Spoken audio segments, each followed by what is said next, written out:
Hi there, welcome to Carcassonne with Utze and the last two games of this year's WTCOC group phase.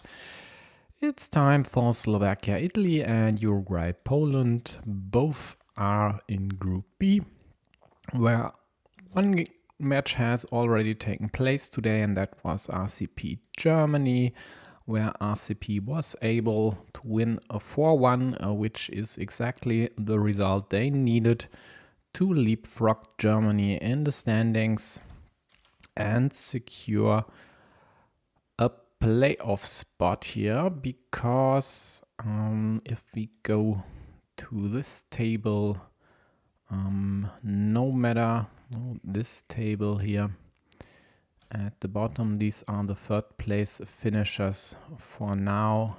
Chile and Poland reside there. Chile is still playing UK at the moment, so the interesting team would be Taiwan. And if RCP would drop to third place by virtue of Polish and Italian wins tonight, they'd be ahead of Taiwan to secure one of the two places for the third best group finishers for the playoffs, so would qualify for the playoffs in 15th or 16th place. So the motto for Italy and Poland today is just win by any means, and you are securing first or second place in this group. Lose and you are out of the tournament. So high stakes. Let's see if especially the Italians manage this, because I'd guess if there could be an upset tonight, it would be mounted by the Slovakians here. Table 1, I'd favor Italy. Table 2 as well. Table 3 should be a coin toss. Table 4, Italy again. And table 5 should be close. But overall, 3-2 for Slovakia wouldn't surprise me, but if I had to bet, I'd say Italy will win this one, quite likely even with the 4-1 in their favor. Let's check if they have already started and then pick a game. And how about we go with Matej? They have already played quite a few moves here. And where is my scoreboard?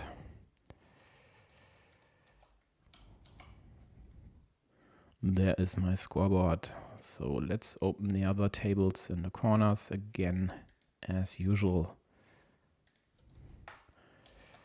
Once the game of UK-Chile is finished, I should say the match, I'll update you verbally. And the other implications regarding playoff qualification, we'll talk about later again as well.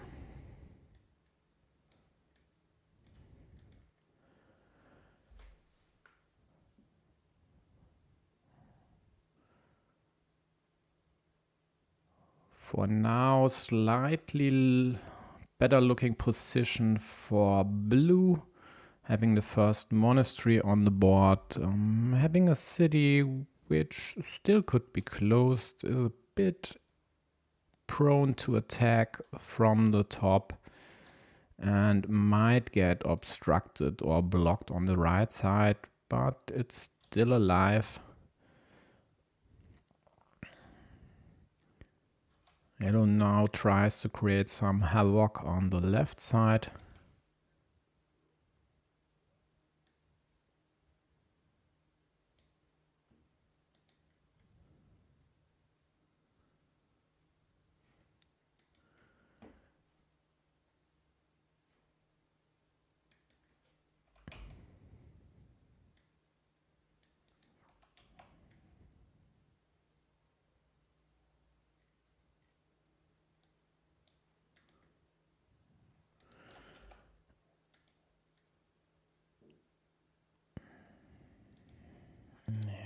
My auto zoom was also deactivated, but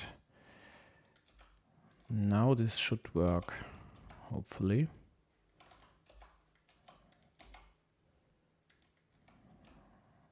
How about here? Oh man.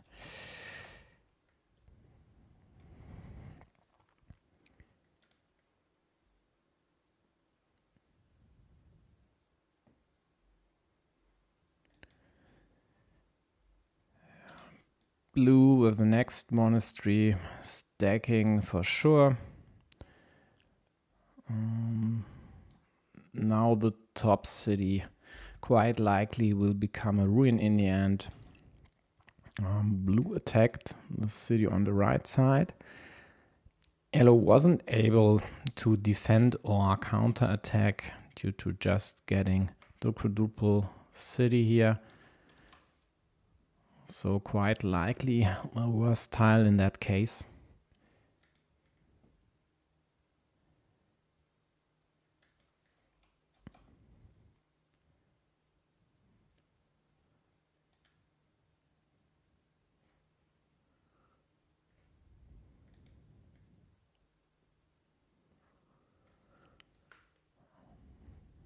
Yeah, and James was thinking whether he should close the road or protect the city on the right side, but with 5 of the 8 big tiles already gone, just taking the road was quite likely the better move. Even if he'd lose or if the city were tied on the right side, he'd still have the better position due to his monasteries.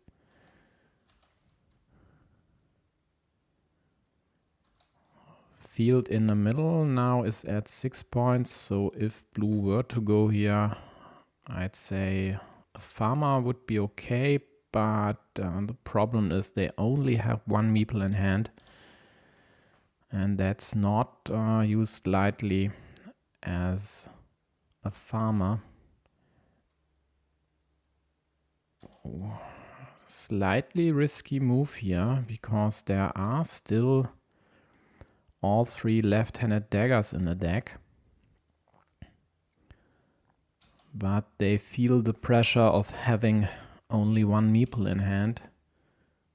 So they go for this risky one.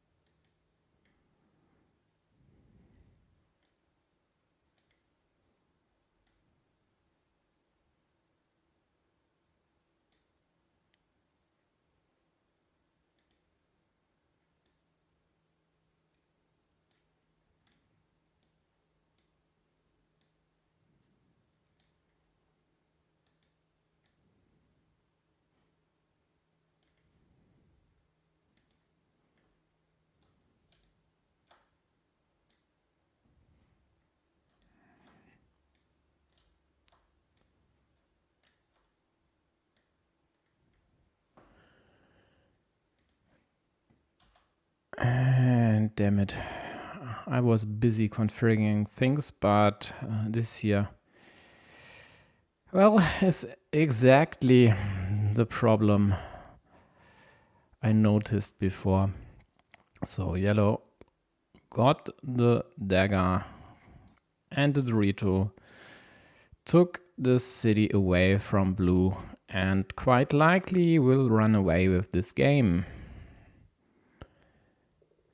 Scoreboard lead of 27 points.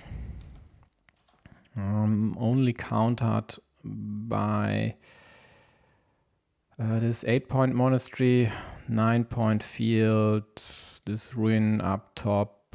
Well, it's a bit closer than it appears on the scoreboard, but still a player of Matej's caliber should be able to bring this one home.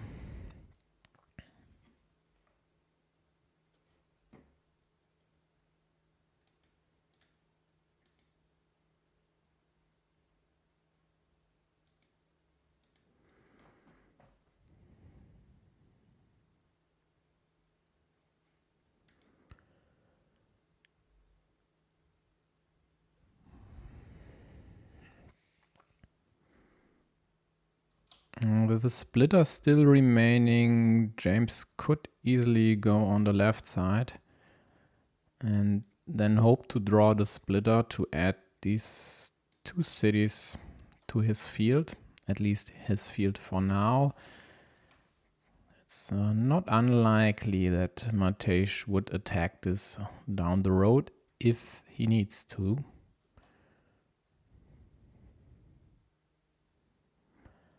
Else James could just add the city caps somewhere rather safe on his field, maybe on the left side.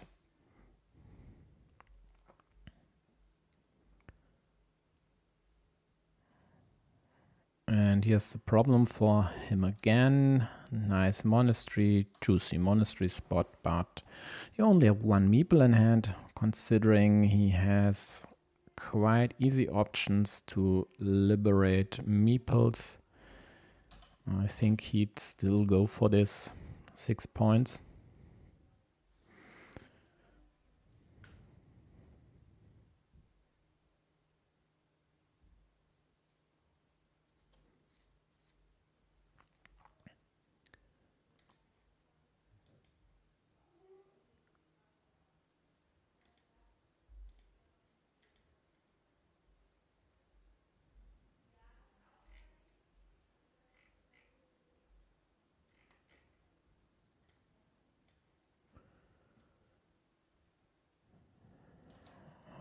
So yellow attacks the field from the top with quite the bad option, because if this square is killed, then this meeple in the end could be stuck at 0 or 3 points. But Matej manages to connect to the main field and ties it for now. And blue chose this monastery spot. Oh well, yeah. Trying to block yellow's road somehow. I'm not really sure that's the best idea in this case. Next field attack might come from the top or from here. And if Matej manages to win this field, well, then it's definitely game over. James at least has to tie it. And if he does, it would come down to points for other features.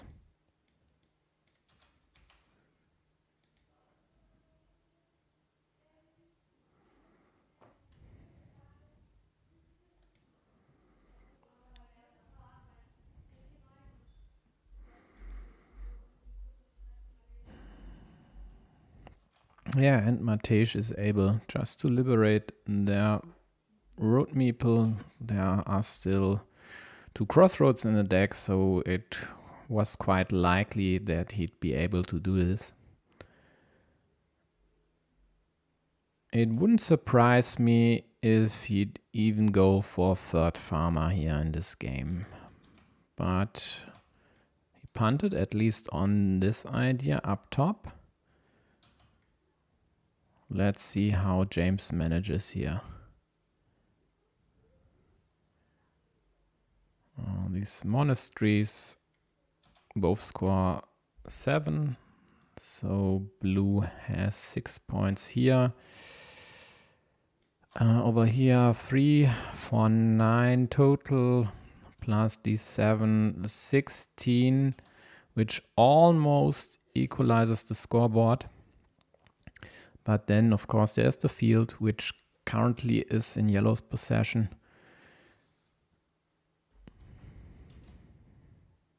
So if the field were tied, yellow should be ahead by 5 points right now.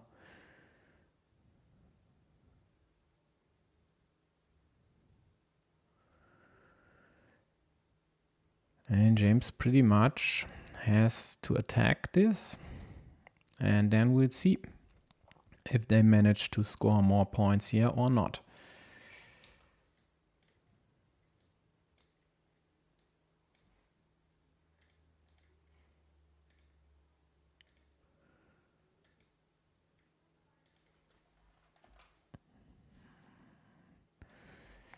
He goes for this attack, still having chances to liberate the monastery, but both road monasteries and all 9 curves are gone, so this square is definitely dead. This attack by blue is thwarted, and considering there was another option here which couldn't have been blocked with one move, and there would have been at least the starting tile and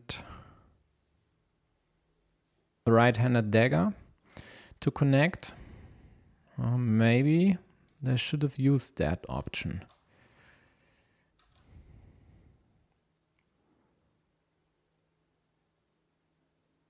Now they might be out of options here, actually.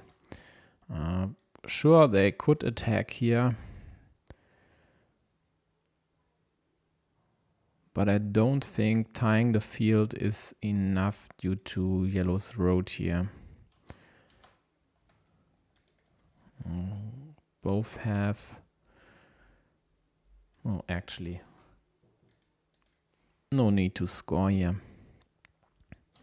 This is blue's last meeple, and even if they manage to connect, let's see, there is one cow remaining, only 2 on the board.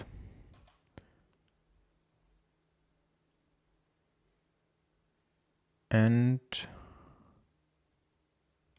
how about the vanilla? Yeah, so let's see if they figure out their best move here, which would be this. They don't. Although it actually doesn't matter, because if yellow gets this one, they could not block blue's move. So this here actually was the better move. Now they'll just connect up top, take another point. But that's just not enough in this game. Meanwhile, on table 5, Lambe was able to win their first game versus Matisek.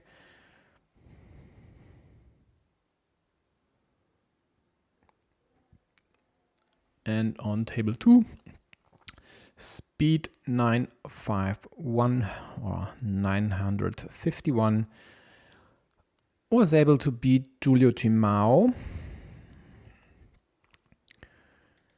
So it's not looking like an easy Italian win here, which would have serious implication for the standings in Group B.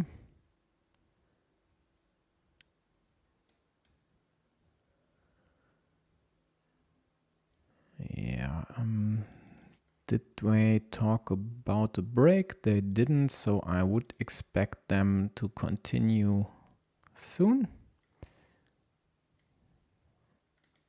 And their second game just has started, so let's stick with them for now. I would expect them to be on one of the faster tables here. By virtue of Matej being one of the fastest players overall. But James seems to take his time. Let's see if he figures out a winning route for this game.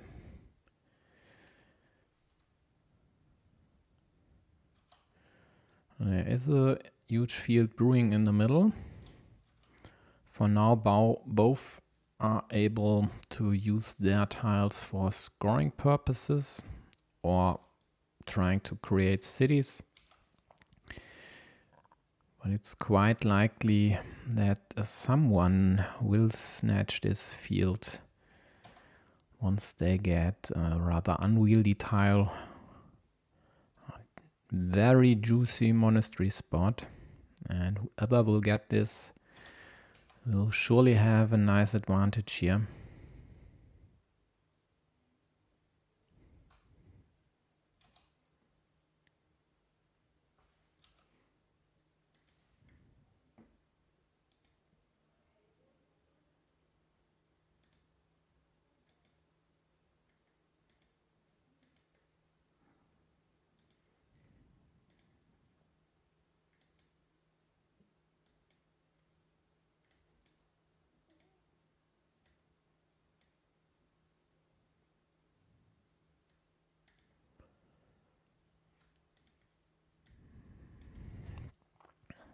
Yep, and yellow goes for the field, adding even more volatility by creating this evil hamster in the middle of the board.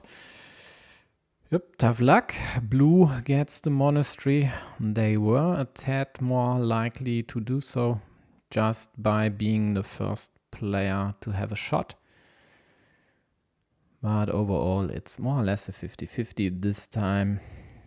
Yellow didn't hit it.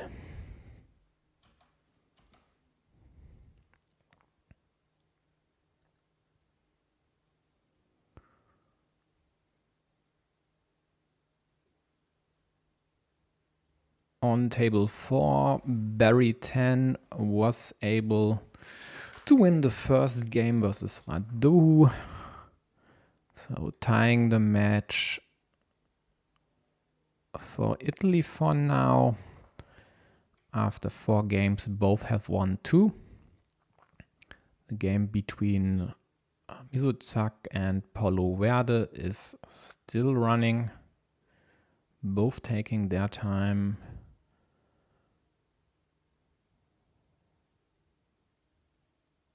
For now, I'd say up top here,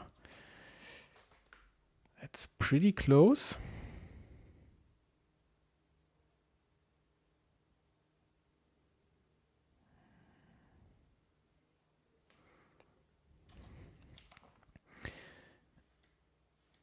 Over here, James tries to build a huge city.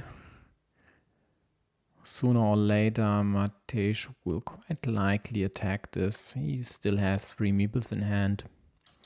For now, he just secured his field on the left side. And of course, hopes to draw one of the 2 remaining daggers. Left-handed daggers, I should say.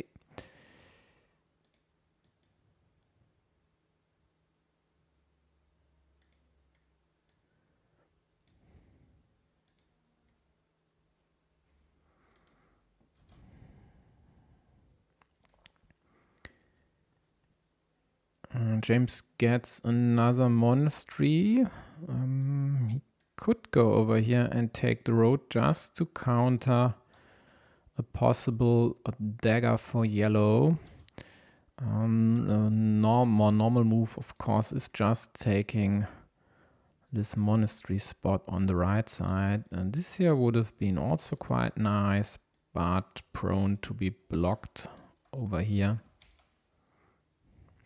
And now he goes for the road, because there was another consideration of harassing yellow's small city on the left side.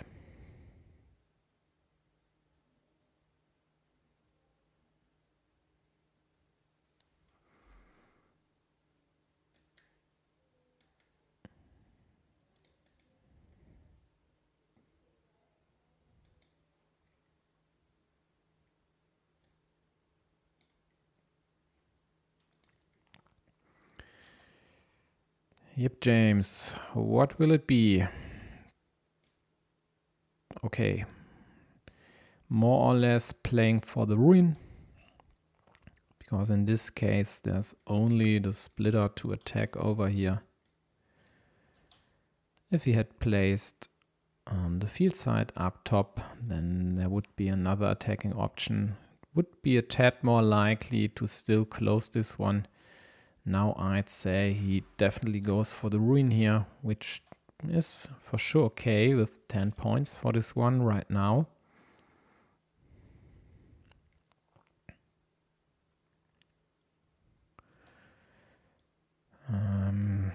He kills this monastery spot. I'm not sure that's the best way here.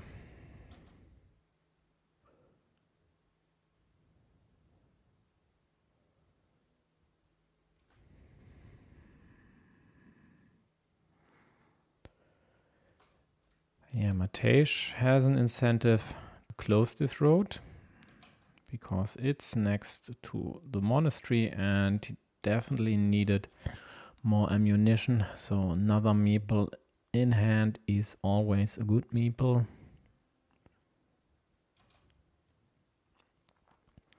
James, on the other hand, just goes for a simple monastery with still 3 monasteries in a deck. I think that's wasted equity. You had a nice spot here. You could have played Nicker, for example, over here. Yep, there could be blocking moves incoming, but if you want to win, only the ruin might not be enough versus yellow's field in the middle. So a bit of risk you'd have to take sometimes.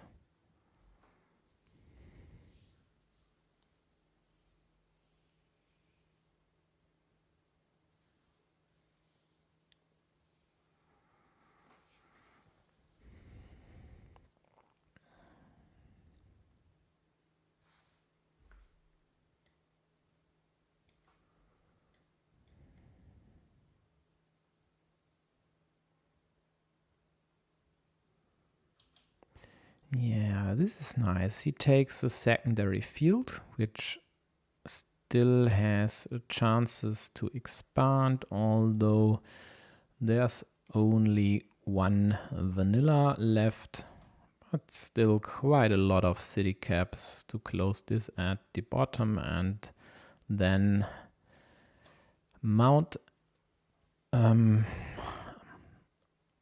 blocking move or killing move against yellow's city.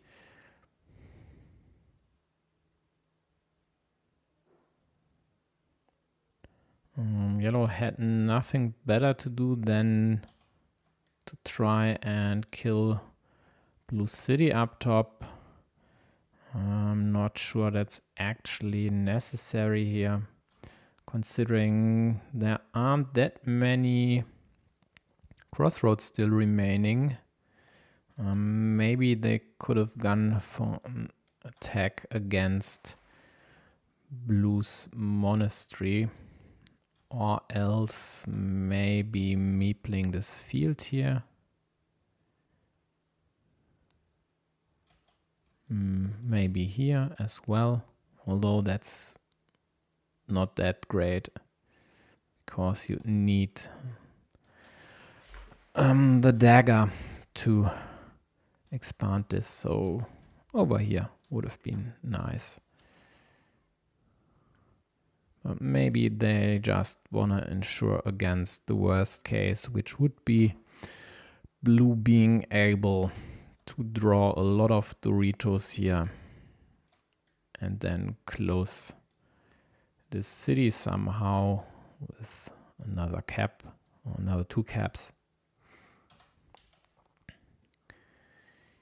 Yeah, James could take this monastery spot now. It's rather secure. As I said, still 3 crossroads in the deck, so 1 regular one and 2 roses. Quite a lot of straights or straightish tiles. On table 1, Miso was able to win versus Polo Verde, arguably beating the strongest Italian player. Although I think right now Barry is the highest rated one at roughly 700 elo points.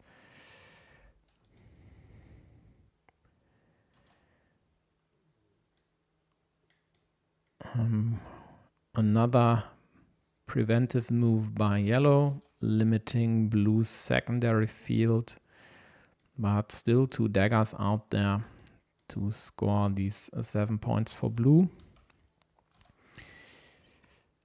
Yellow got one of the roses to attack blue city,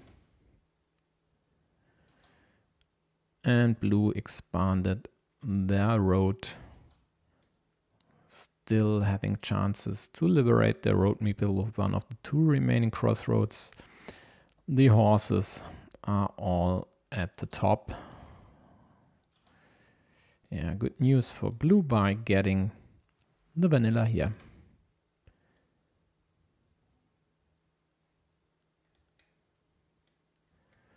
On table 2, Giulio Timao was able to tie the duel. So these two are playing a decider now. And on table 5, Lambe just won their duel versus Matysiak to put Italy on the match scoreboard.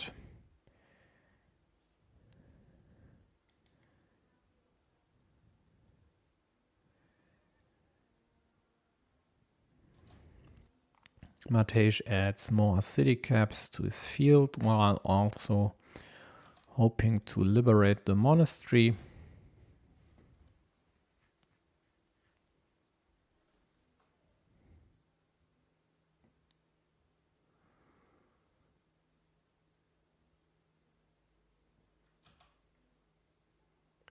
And although these monasteries look a bit unwieldy at first sight, they score points just fine.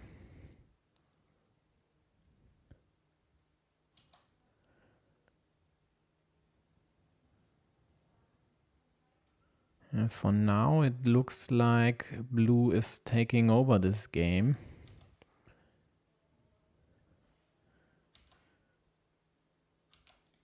Let's actually assess the situation in more detail here. So the ruin up top is tied at 14 points. Blue has another city up top with 1. Yellow city at the bottom is worth 6 points. Blue's monastery scores 8 right now. The same goes for yellow's. And blue's road is worth 9 points. Their field as well. And Matej's field has 5 cities for now. So quite likely hoping maybe to even add another city there. What we'll see about that. Blue with a nice move. Closing the road, snatching another 6-point field. Although these fields could be united, scratching the 6 points from the board.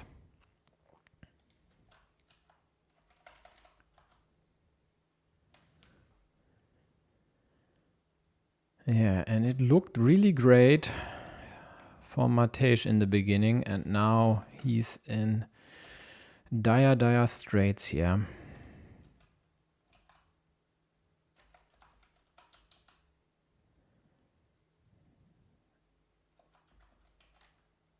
And by closing this 10-point city, I really don't think there's anything left for Matej to come back in this game.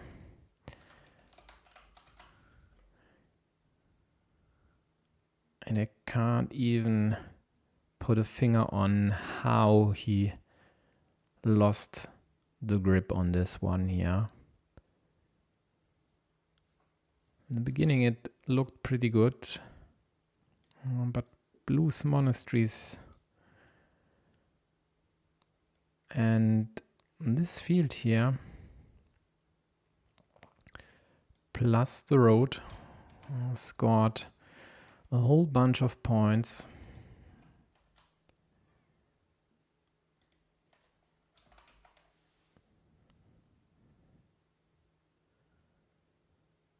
And James gets, I think, the last city cap, which Matej would have desperately needed on the right side.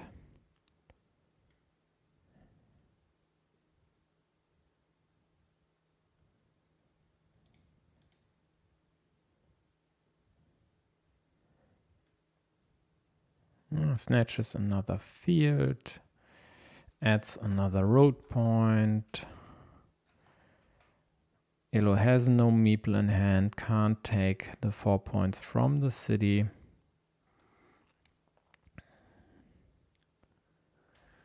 And blue will win this one, and With this, Italy will take a 2-0 lead. No, I'm sorry, I looked at the wrong duel. This will tie this duel at 1. And then these two will play a decider. A decider which is already running between speed 951 and Giulio Tomao. A game which we'll take a look at in a few seconds, I guess, once this one here is done.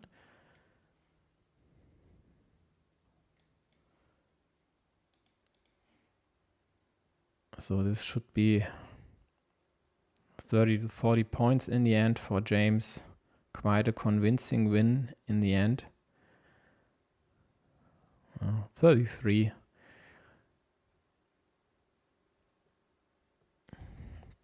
So let's check out if speed is able to win a duel for Slovakia.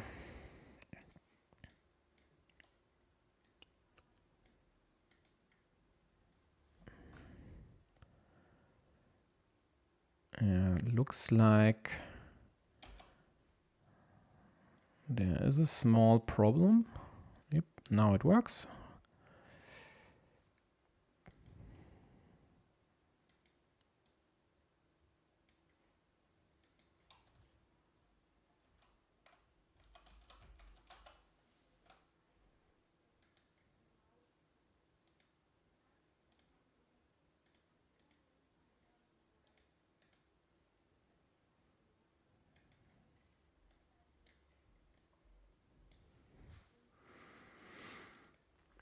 So for now, Yellow's game quite likely hinging on drawing the last remaining dagger. At least I only see these two on the board. There are still 2 road monasteries in the deck, which would be great pieces for blue. But of course, yellow could kill the square by getting any field plus a city piece like this, for example. Blue just got the last remaining dagger, so these 2 cities by yellow are officially dead. To prevent the worst outcome here, yellow just took the 9-point field at the bottom and might, if blue's attack will become successful, connect the fields to the left. Nice obstruction by blue here, severely limiting yellow's chances to close this city. There is still rows remaining and no dagger, of course, but a starting tile as well. But yellow just got the perfect piece here, scoring 8 plus 3 points for the field and drawing it more or less immediately even. Yep, now on table 4, Barry managed to dispatch Radu, puts Italy in the lead with 2-0, so they only need James or Giulio Timao to win their deciders to win this match and secure a playoff spot.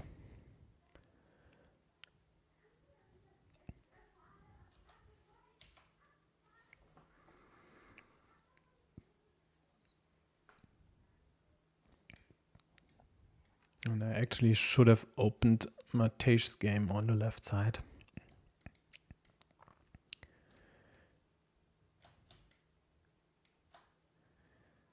Let's switch to another layout here.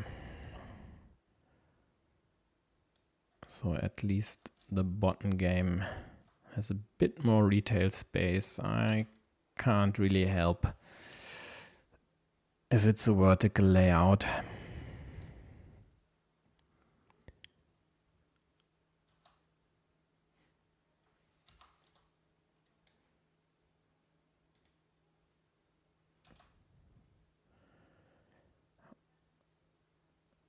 Really nice field attack and road safe, let's say, because the monastery won't get completed anyway due to the missing dagger up top.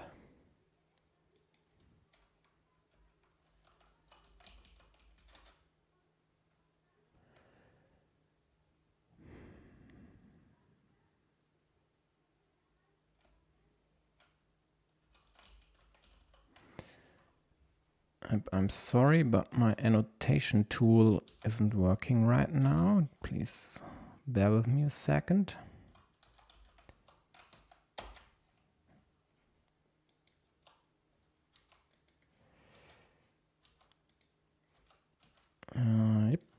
Here we go. Yellow snatched 5 points at the top. Blue goes for another attack, which is unlikely to succeed because there is no curve left and the road monastery was just drawn by yellow. And yellow gets the last remaining straight as well. So this square is dead. But there's still an option to connect over here, which would net blue 3 points. Because they'd connect their 3-point field with yellow's 6-point field.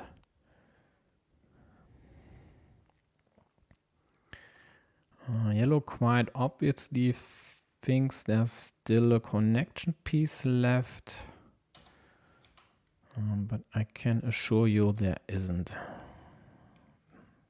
Both road monasteries are on the board. And I counted the curves earlier. So all gone. But of course they have to place the straight somewhere.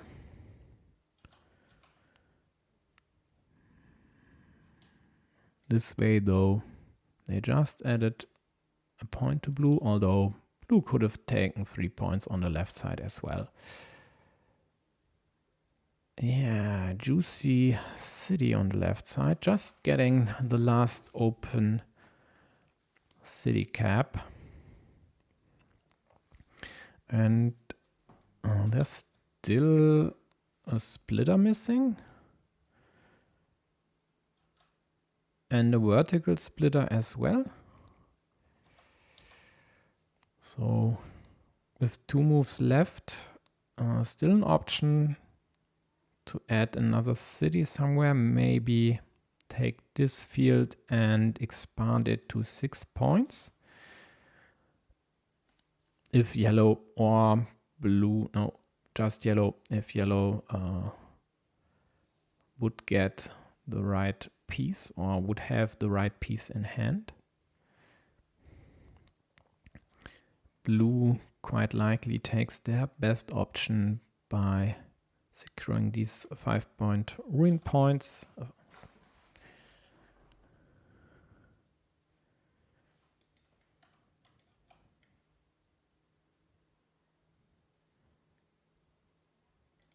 Meanwhile, Chile was able to beat the UK and has secured the first place in Group D, I think. And UK drops to the 3rd place. But due to their quite excellent tiebreakers, they should snatch one of the 2 third place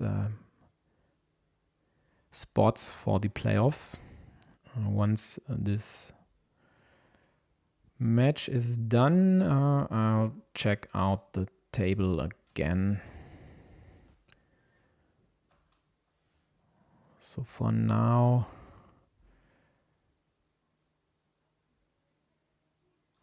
let's actually count here. So blue has a 6-point field, yellow has a 6-point field. That's a wash. 3 points, blue, 6, 9, 15, 19, 24, 18, 6, 1, -2, -7, -15, including the scoreboard. So this should then be the first dual win for Slovakia. Taking 3 points here. Let's see in the end if my count was accurate. It should have been 18 points, and we are at 18 points. And the other two, well, let's hop to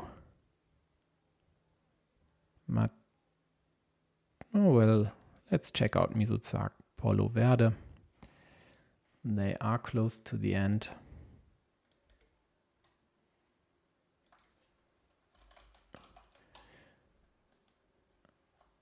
And Misuzak could put Slovakia,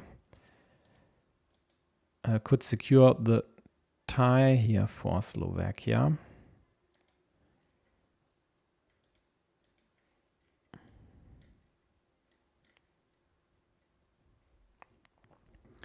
And then let's actually switch Matej to the top game on the left side.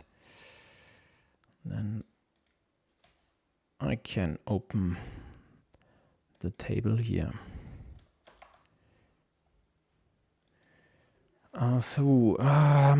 Close game on the scoreboard for sure. 5 tiles still in the deck. 2, of course, in the hands of players. There's a 1-point lead on the scoreboard. Oh, wrong color. 4 points, cities/ruins for both. So equal. Then we have a 7 for yellow, which adds up to +8. And this road worth 8 points, which is then +16. This square is dead, so this farmer will score nothing in the end. This farmer here is on the main field. So on the main field we are having these for now. Blue attacking from here and there. This square is dead as well, but blue just connected here. So the main field is tight right now, but yellow is surely gonna connect here or there, because they just need to tie the field to win this game. Although they might go for the block here if there are still tiles out there that even would allow an attack, and I'm missing the quadruple city piece here, and it looks like a cow. Yeah, a cow.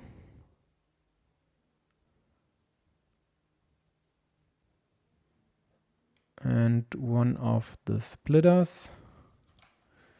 Yeah, so quite likely with this straight there wasn't even an option for blue to still attack this field.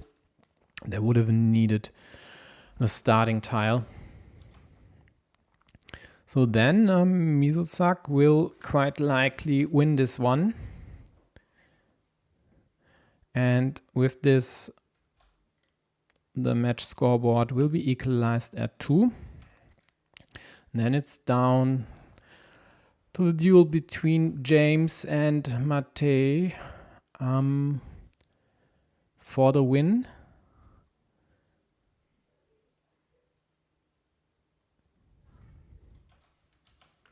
And this looks better for blue, I'd say. And quite a lot better at that. But for now, let's see if Polo Verde still tries, for example, to attack over here, even though this won't work. Only a cow and a quadruple city remaining. So no chance to still attack this. And that's actually why it could directly switch actually. Although, let's just wait. It'll only be a few seconds.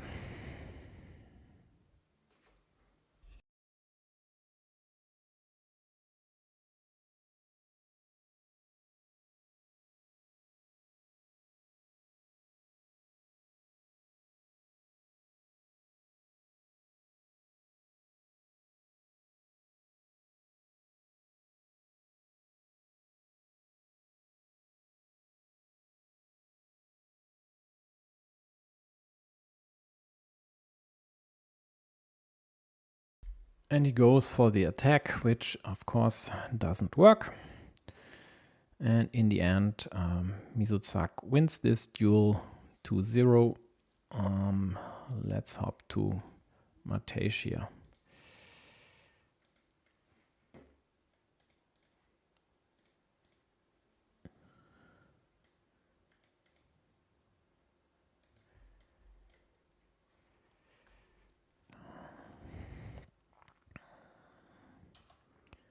And this looks pretty bad for yellow, I think. Although at least this square is dead, so the field quite likely will stay in their hands. But this here, I see one horse remaining and one rotorito or two. No, one rotorito. Yellow gets the horse. This could be a 50-50 flip.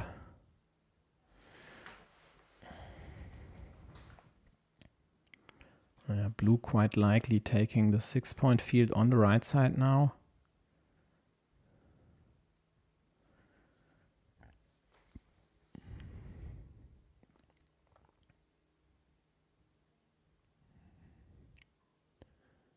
And this should be all they need, even if they miss out on this connection.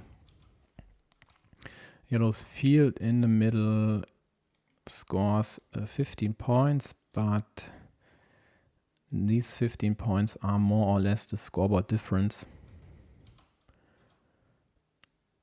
And then there are 6 points for yellow, but 10 points for blue here, plus the 3 points for this tiny field. 4 plus 7. So plus 6 overall, I think. And just taking this one here should secure the win for Italy.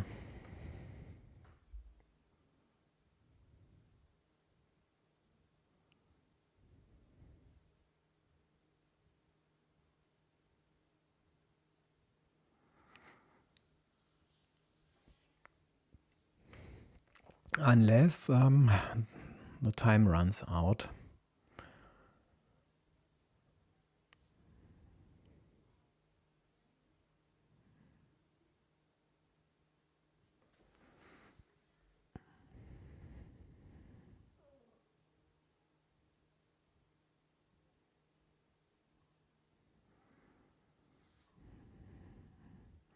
And actually, they don't even have to take this now, because Matej needs to get the Dorito, the road Dorito. And with the road Dorito, they can't take the 6-point field. So blue could just wait, but they don't.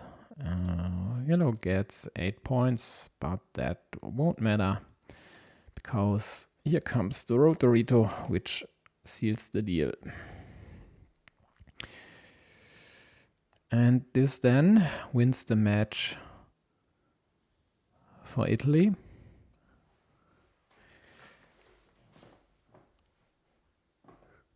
And they take one of the first 2 spots in Group B.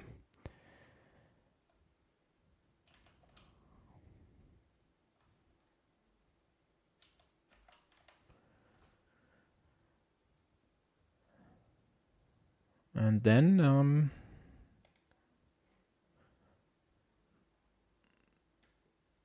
this was the final situation. And let's check the result between UK and Chile. As I mentioned earlier, Chile won that duel, that match, with a 3-2 score by winning 2 out of 3 deciders.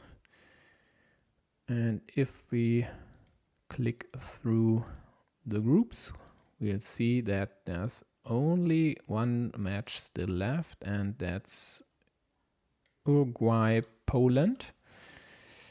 For now,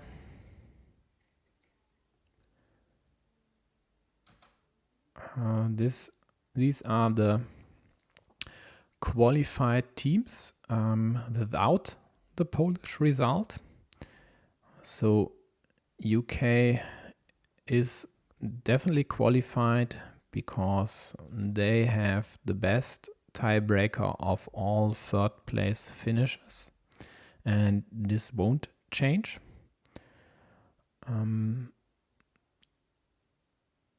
The other teams here are qualified as well, even RCP, because if we now enter a Polish win, which is, I guess, the most likely outcome versus Uruguay, let's say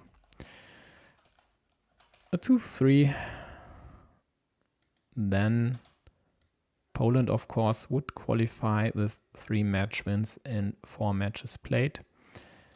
RCP would drop to the last qualification spot, setting up a duel versus China in the playoffs. And if Poland would lose, like this, 6-7 works as well, doesn't really matter, then Poland would drop to 4th place, which would result in Germany qualifying for the playoffs in the 16th place. So let's take a look at the matchup between Uruguay and Poland.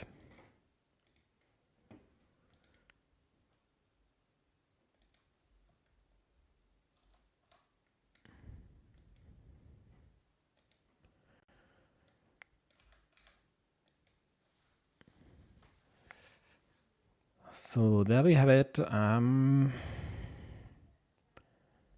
Poland fielding 5 strong players. Uruguay definitely will be the underdog. Although table 1 could be interesting.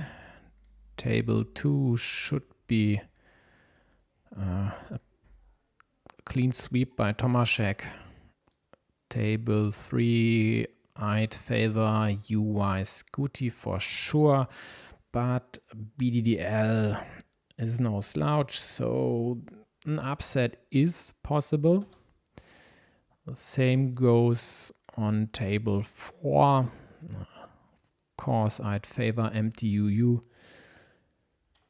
Definitely one of the more creative players, to say the least. Highly favored. And table 5, I guess Misny should be the favorite as well. So for now, this match will take place in 30 minutes. And considering there aren't that many viewers right now, I guess I just take a break and come back later. So see you then.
Hi there, welcome back. It's still Utsi here, and we still have one WTCOC group stage match to witness, to play, depending on the side of the screen, I guess. It's Uruguay versus Poland, and the stakes for Poland are quite high because they definitely need to win this match. And they are the heavy favorite, sure, but we've witnessed heavy favorites falling in this year quite a lot of times, especially in this group. RCP losing versus Italy, for example, was quite the upset, which was an interesting precursor to today's events, where we saw RCP beating Germany to leapfrog them by the slimmest of margins. But a good horse just jumps as high as it needs to, and this actually might be true for RCP. So back to Poland. They are the favorites here. We have tables 1 and maybe table 5, which are slightly equal. Tomaszek on table 2 is definitely the favorite against Germancito. And the same goes for UY Scooty versus BDDL on table 3 and MTUU versus Berna on table 4. Quite likely I'll cover one of these two. I'm still waiting for Alexi, because we don't wanna stream the same table, of course. Yep, earlier events, just consider what would have happened if another German would have been able to win their duel versus RCP. Then RCP would be in third place now and would be hoping for Uruguay to win this match. But this wasn't the case, and therefore Germany is now rooting for Uruguay, because if Poland loses, they are out of the tournament. They stay in fourth place, and if it were reversed, with any win, Poland would snatch the top place in this group and leapfrog both RCP and Italy. The third place finisher of this group will qualify for the playoffs. This table here is the relevant one. These are all third place finishers for now. So for now there's Germany there, and ordered by match wins, all with 2.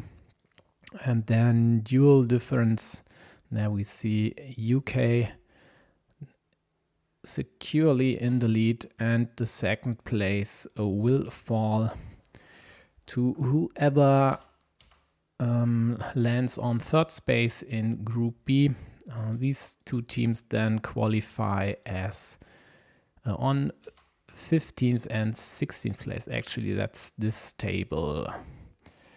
So let's check what's relevant for Poland here. Let's consider a small win for them. In this case, quite likely doesn't even matter, because their tiebreakers are significantly worse than all the other first place finishers. So let's enter a 5-0 in their favor. And then they might be able to snatch a better place if they manage to win big. So by scoring a 10-1 games difference in this match would elevate them into 5th place overall. Okay, so it's 1 minute past and games are running. We cover BDDL UI Scooty for now, and all other games I'll open in the corners as usual.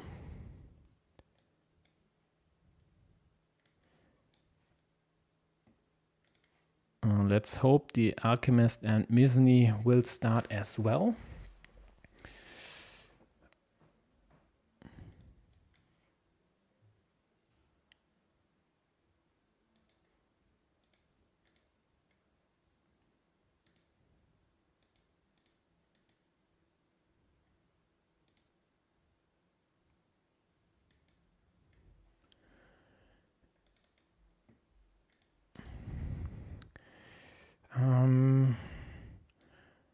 UI Scooty with a pretty early farmer, which could be troublesome for them if this field were to be closed on the right side, but I guess with any curve on the left side, there's enough expansion potential down here. So even a limitation over here wouldn't really matter.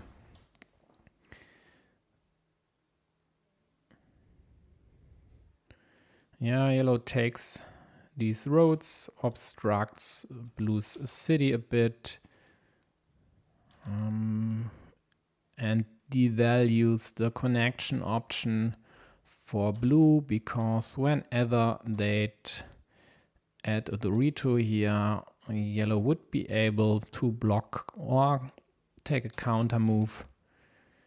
Yep, and the Alchemist and Misny have started as well, so all 5 duels are running. Preemptive move by yellow, attacking this here. Worst outcome for them might now be a splitter draw by blue, which at least would limit the connection to the quadruple city, so a 50-50 flip, and this early in the game I'm pretty sure blue wouldn't meeple this here, because it's just a measly 12 or 14 point city, but we'll see about that. For now their problem is yeah, perfect piece. In blue's hands, of course, they'd go here in a heartbeat. In this case, just to kill this square and then run away with the big ruin. Yellow getting it is really problematic for them, because sure, they can go here and hope to draw a splitter, but it's quite more likely that blue would get another city piece to attack and then connect with any big city piece. So yellow opts to put the quadruple city there, but now they definitely need to harass this square by blue, because if blue gets a big city piece, they'd immediately kill this square and leave yellow stranded with these 2 points versus everything they'd add at the top to their ruin. But instead yellow opts to block blue's city on the left side, and that's fine, of course. 2 daggers are already gone.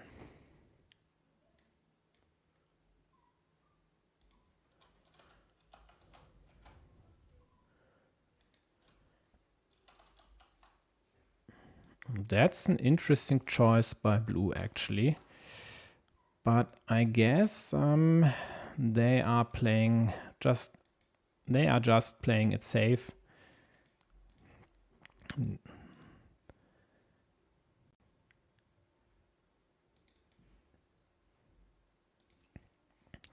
They don't want to risk yellow running away with a big city here, mediocre city rather, with the big city piece closing this city for at least 10 points. And this way it's a wash. Both score 3 points, both with 2 dead meeples.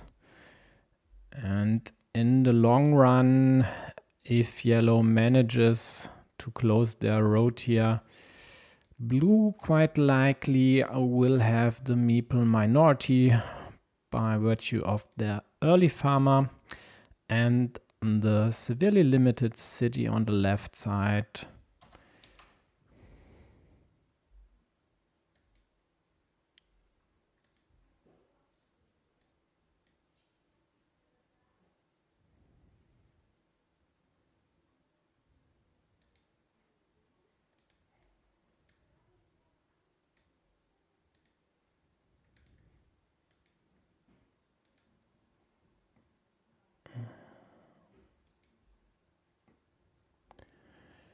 Yeah, whoever is still watching, I forgot to switch the break off. Oh, effing hell. Okay, you just missed 12 minutes of me. At least I think you could hear me. Well, so to catch up, blue needs one of the 2 remaining left-handed daggers to close their city here, and this square in the middle is blocked. These 4 meeples in the middle are dead because the quadruple city is at the bottom. Blue has an early farmer, and that here isn't without risk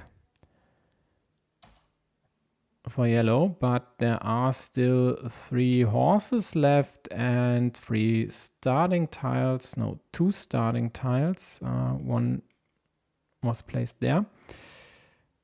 So if blue were to limit this, then they could equalize the meeples in hand, quite likely.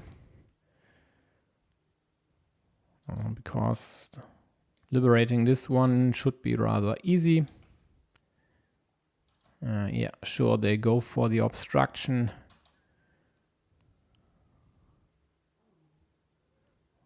And that was the risk with this move at the bottom. Yellow didn't need to risk this. They could have waited. Then, of course, blue would have taken this city cap sometime.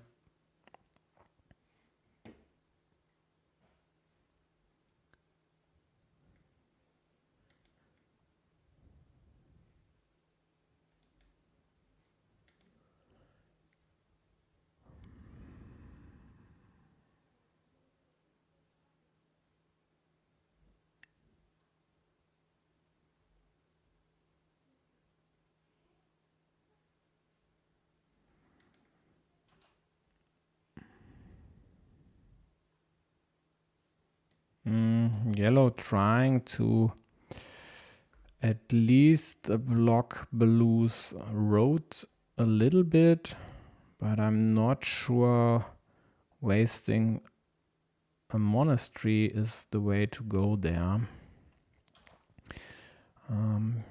Yellow gets the starting tile they needed, but immediately get blocked completely because this actually was the 3rd right-handed dagger. So we have a bunch of dead meeples on this board here. For all intents and purposes, the farmer is dead as well. So the count is 4 per color. And blue scores a few points more in this exchange, but definitely not enough to offset the scoreboard lead by yellow here. So yellow has this 7-point road 5-point ruin worth 12 in total. Blue gets 8 plus for now 9. So 17 versus blue's 12, which is just a +5. They still have this road and could still hope to draw the last remaining dagger in the deck to liberate their city, take another 3 road points. Now they add this one here. It's a bit iffy because this more or less is dead, at least for blue. Oh wow, yellow just got the dagger, so this square is dead.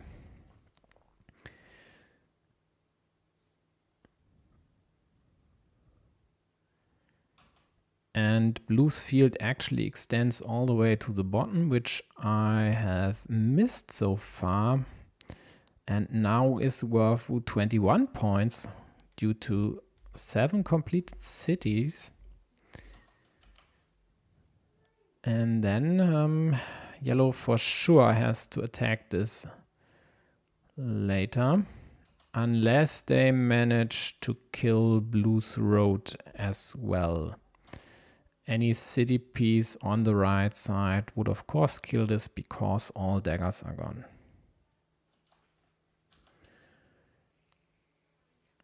This is also a severe limitation. There is still 1 road monastery left and I think only 1 curve. Yep, only 1 curve left. So just 2 pieces to go here. And then it's for yellow to draw something over here. There's not much left. The city caps with road are almost gone. There is only 1 rose remaining because the other 2 are here. Starting tiles are gone, daggers are gone. Else all 3 horses are still in the deck, and it looks like 1 road Dorito as well.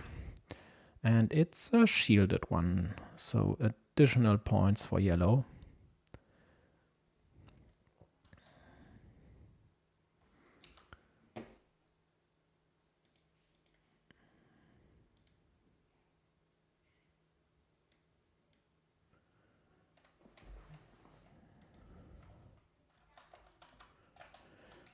Blue adds another city cap to their field,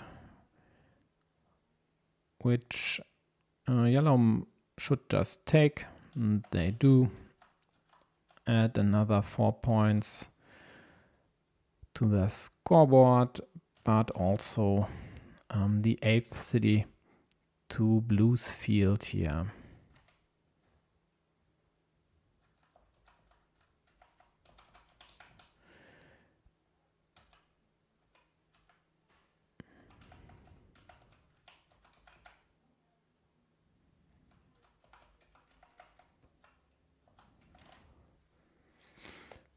So overall, pretty close game.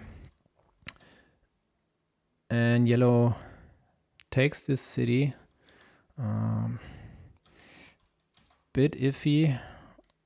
Attack from blue might be incoming.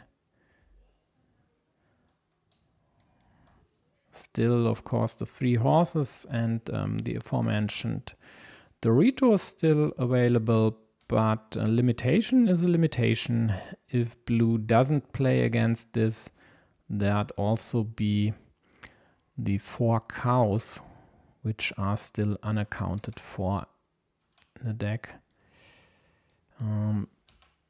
Yellow with a 0-point move, but getting a meeple back in hand is definitely a nice accomplishment.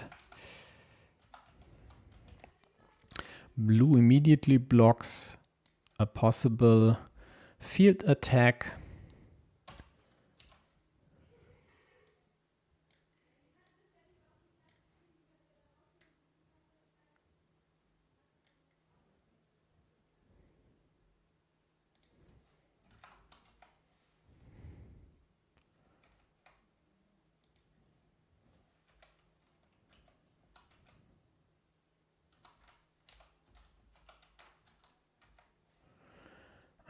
On table 5, the Alchemist won versus Mizny, and on table 2, Tomaszek was able to beat Jamancito quite decisively with 30 plus points.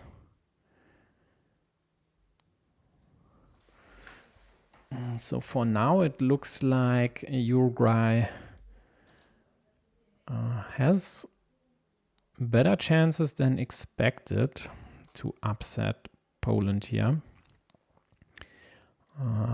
This monastery at least prevents an immediate city finish on the left, because both splitters and all 5 Fituritos are gone. So yellow would need a cow and then a city cap to close this one.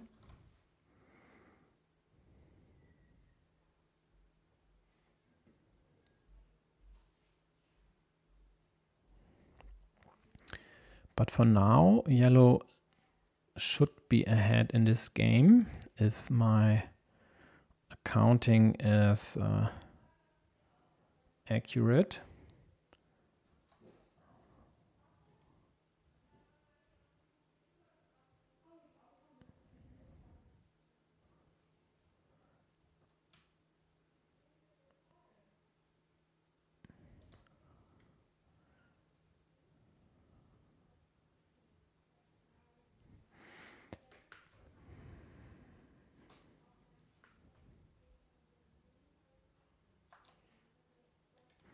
And I'm at least 5 points off because I missed to count blue city on the left side.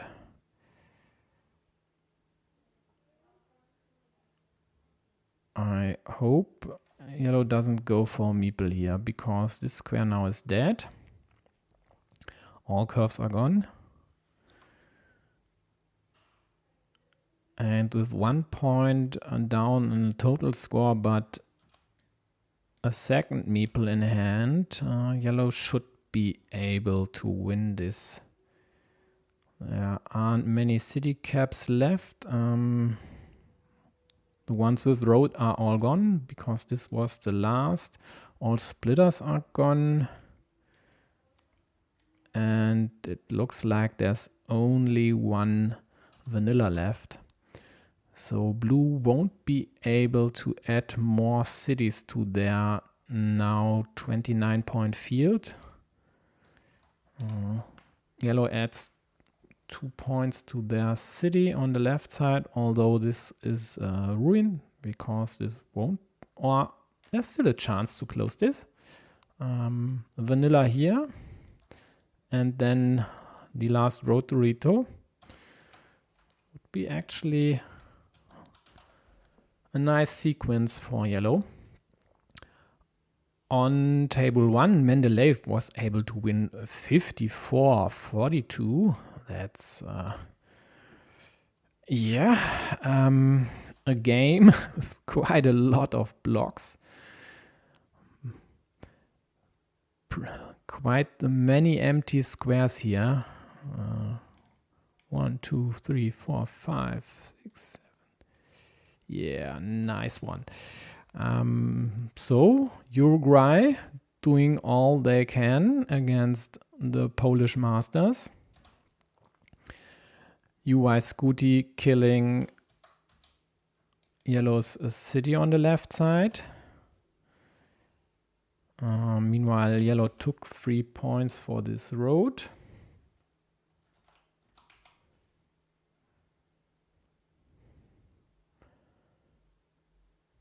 And should be ahead. Oh. Blue took this ruin, of course, hoping to expand this.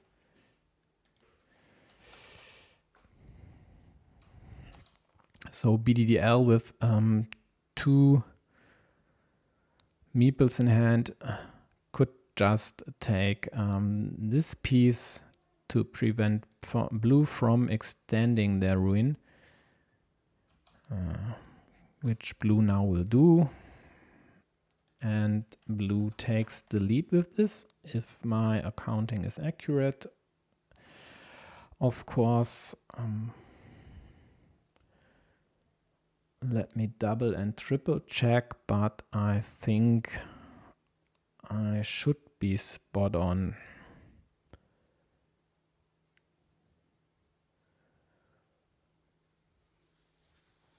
So yellow just needs to score a few more points here.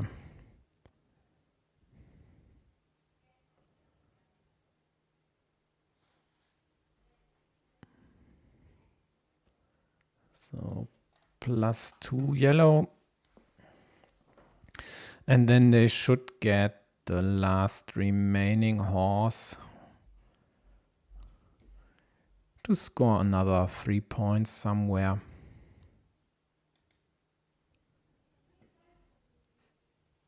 Another upset on table 4. Bernard UY was able to win versus MTUU.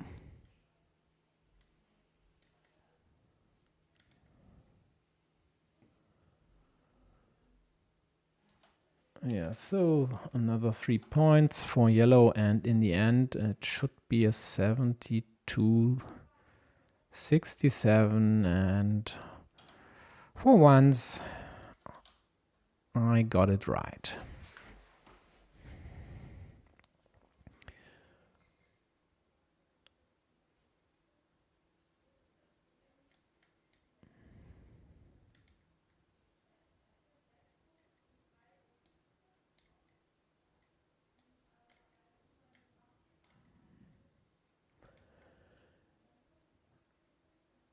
So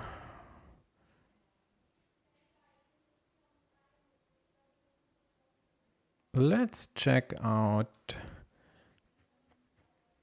Germancito Tomaszek, at least quickly, just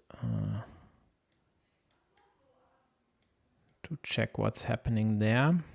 And yellow had a nice city, which now quite likely will become a ruin. There's still a starting tile left to connect here for blue. This field, if connected here, would be worth 21 points, which would be enough for yellow to counter blue's monasteries. But this block here should be crippling. Could be crippling, and getting the starting tile for blue is definitely good news for Tomaszek here.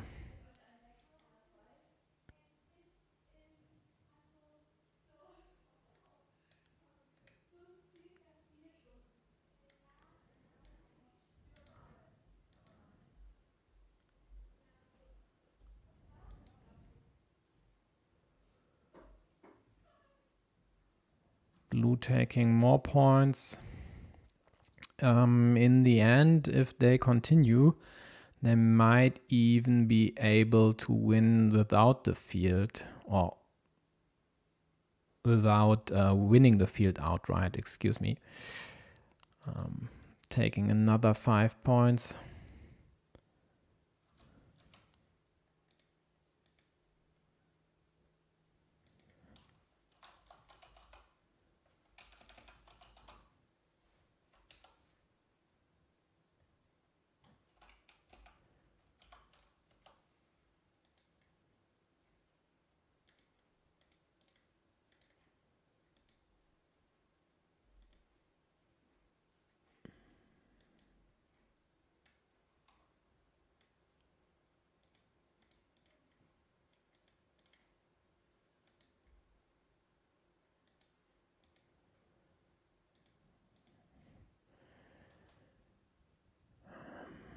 Yellow with another attack up top. Still, this one is live. There are still road pieces in the deck, and blue takes another 5 quick points. Also adds a blocking option against yellow's Well. Against yellow's farming attack, considering there are still Doritos in the deck and even one horse, which would immediately kill this attack. I don't really get why yellow didn't take these points here. Now this will be killed for sure.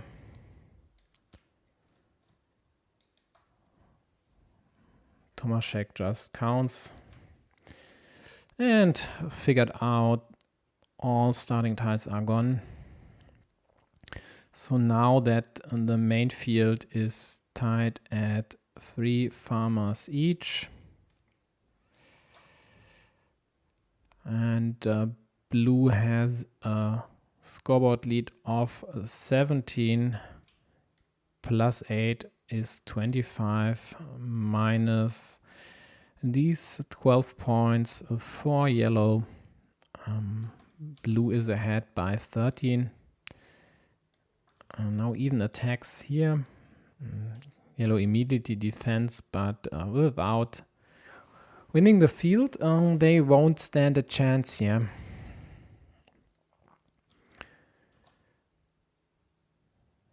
And defending up top with the rows was of course pretty limiting, with only I think the one curve in the deck and this dagger. They would have needed both, but that's still a better chance than getting killed with this here. Blue takes another 6 points and will win this game. To put Poland on the match scoreboard with 1-0, but in all other 4 duels, Uruguay was able to win the first game. So they now have actually 8 chances to win duels for now, and if they'd lose, they'd still get a decider to win duels here. So this one is done in the end, a plus 15 or so for Tomaszek, plus 17 it is. Let's take a look at any preference. Well, let's check out the Alchemist.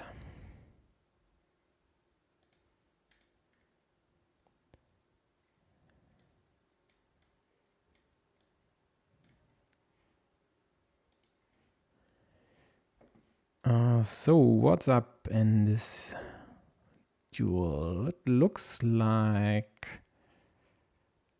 the Alchemist should be in a better spot here.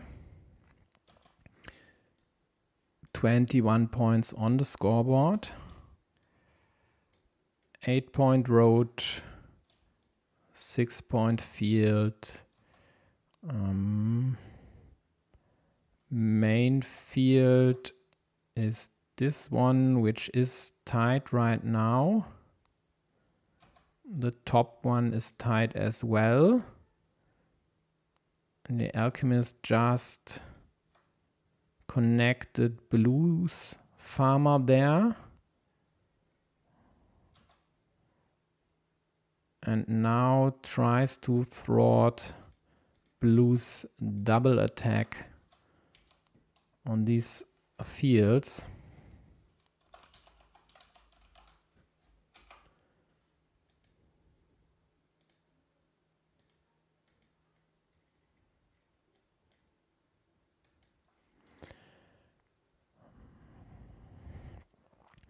So there's no monastery left, but still another curve. Blue doesn't get the curve. Oh, I even neglected this road. And then yellow will win this one quite decisively, even by roughly the scoreboard difference, which was 30 points. Yeah, 125 in the end, 133, 107. So match scoreboard tied at 1 point each. Next up, Mendeleev, Carcassonne.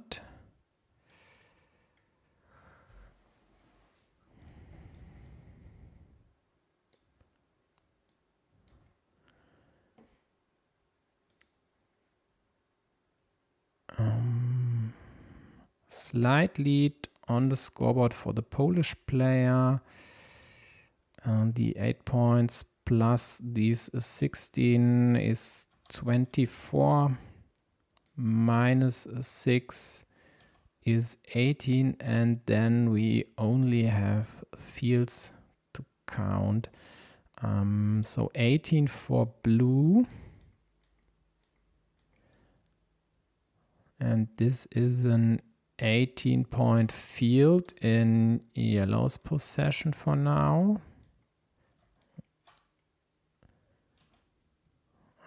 What about this square? This is actually dead. All 4 regular monasteries are on the board. So yellow at +6 equal.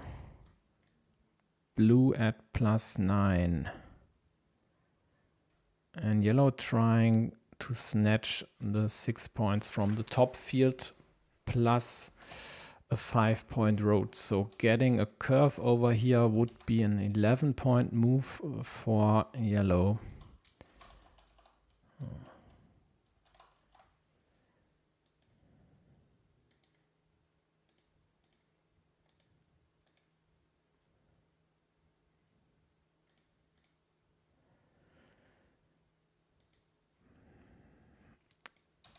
So looks like there is still 1 dagger remaining, and there are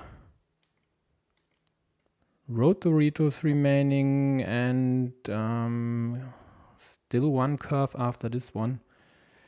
So it's more or less a given that yellow should connect up top.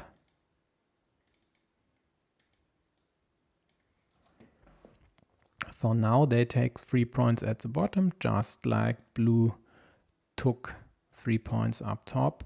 Blue connects here, takes another 6 points, expanding their lead.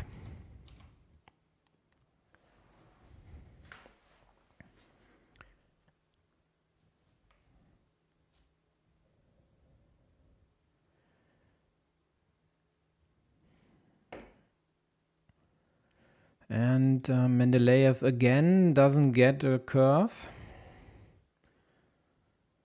It's possible there are still straights out there that he won't get any, but it's definitely unlikely.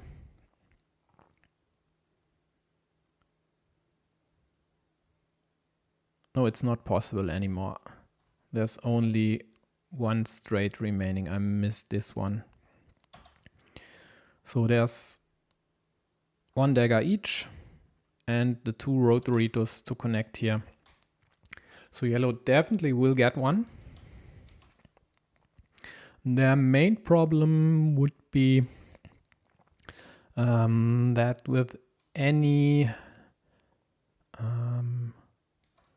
city piece here, they'd add another attacking option, although this could be useful by them to then attack this field if it gets connected with blues here. And there's still 1 right-handed dagger available for blue to assimilate yellow's field.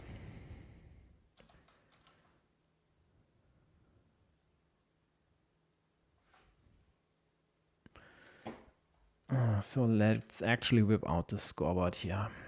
I think both have still time.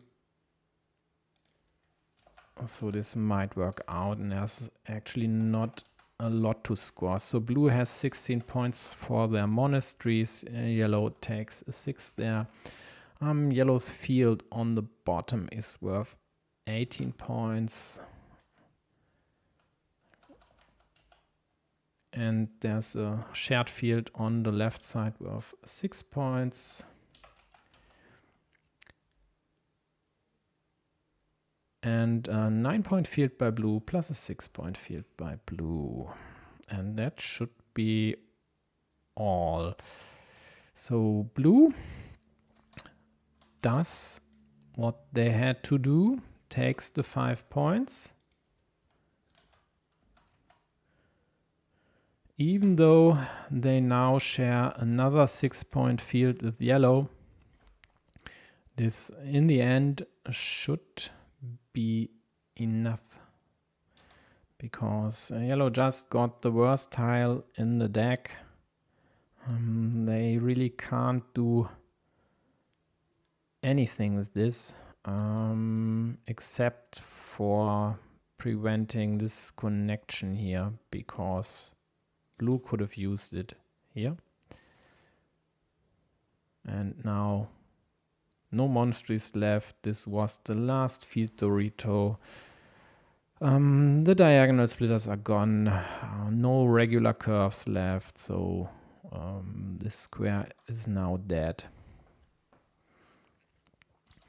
And this not limitation, this connection square here is still alive though.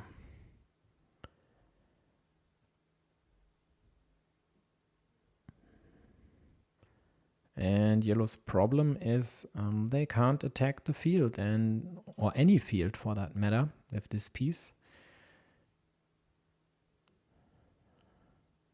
And what to do here if you're behind by 14 points?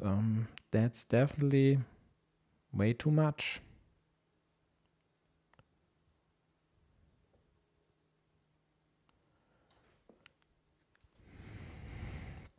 I guess this will be a lost cause, and therefore we'd at least get one decider. Yellow even opts to connect the fields, so we just deduct 6 points from both. Their problem though is now that blue quite likely will go over here. Takes the 6-point road for sure, and now has a 12-point field of their own. So this here now has 3 blue farmers versus 2 by yellow. There still was an option for yellow to counterattack, but even if they would have been able to tie this field, this is only worth 12 points, which isn't enough to equalize the difference accumulated by now.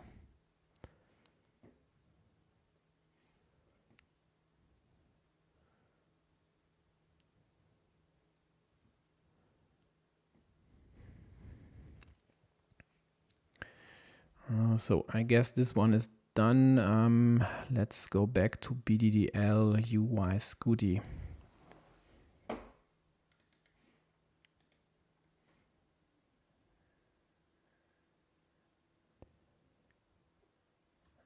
Yeah, interesting error message. Never had that one before.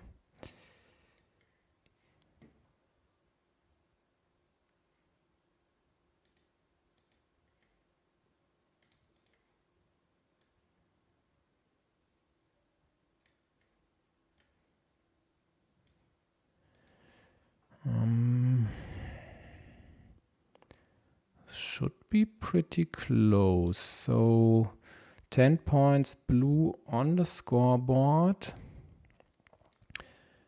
16.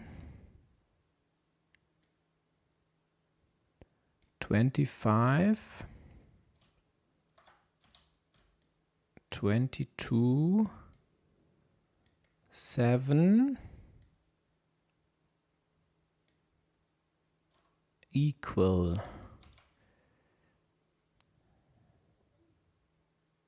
Yeah, in the end, Carcassonne wins the game on table 1 with 9 points. The decider starts now.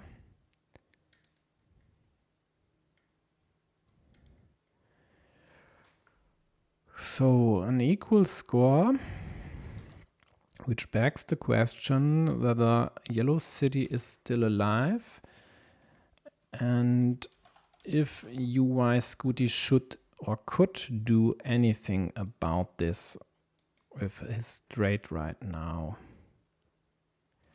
Therefore, let's count roses and daggers. So roses are gone. Yellow builds another attacking route to tie blue's 9-point field up top. There is one, there is a second dagger, so this actually is still alive and now killed because all 3 horses are gone.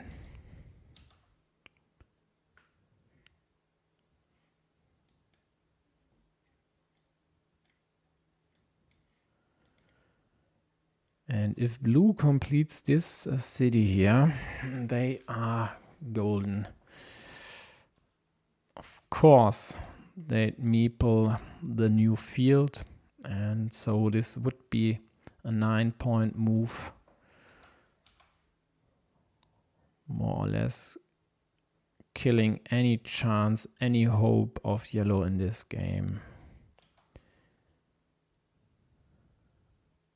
Yeah, and this one here really doesn't cut it.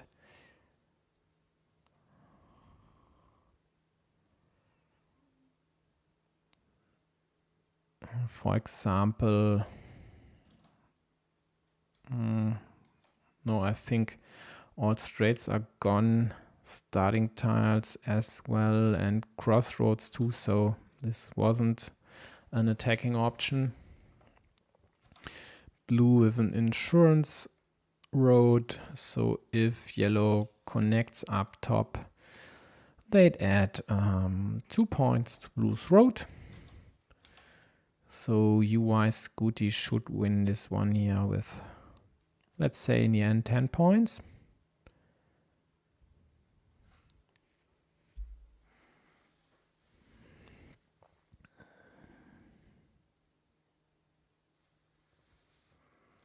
So in the meantime, we could switch the layout again. Oh, damn it.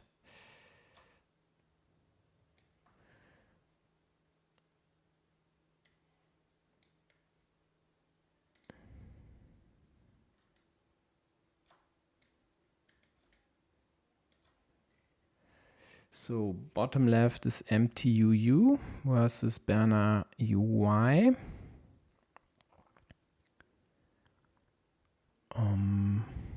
Which looks good for yellow actually. Although, is there still, no, there's no horse left. So this square is dead. Let me actually zoom in at least a bit.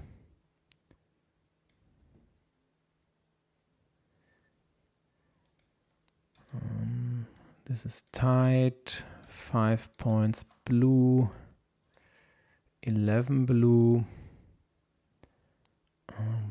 juicy 15-point field yellow, 9-point field blue, tight field up top.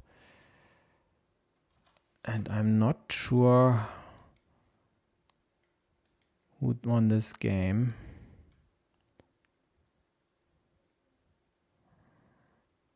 It's Berner, with the closest of all margins possible,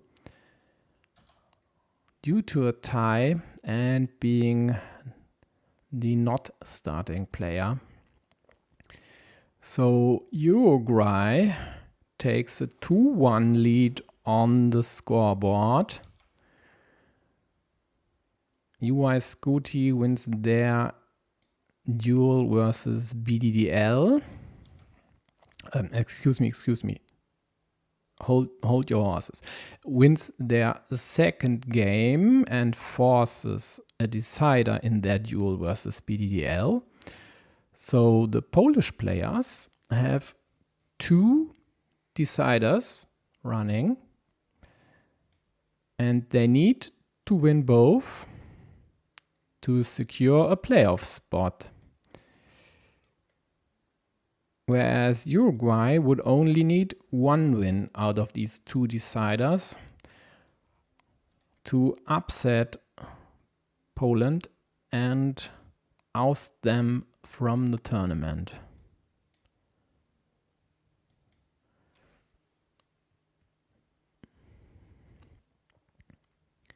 So then let me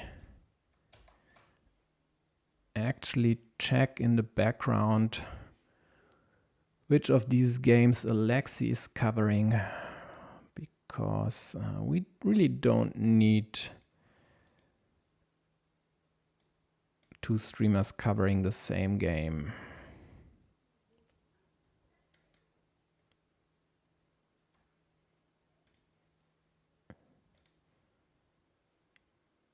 Looks like they are a tad behind me. Well then, for now, let's just take a look at Carcassonne here. And they have a good lead here. Of course, still chances to liberate their monastery by getting a curve, and there are still quite a lot of curves out there. I see 5 on the board. And then there's a field fight brewing. 9 points for now. With the curve, blue of course would connect and take this 6-point road, bolster their lead for roughly then 25 points, which will be quite a big amount of work for yellow to come back here.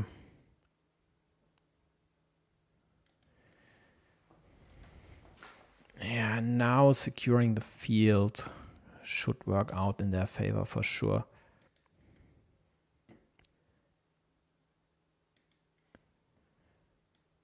So yellow quite likely has to risk a lot here.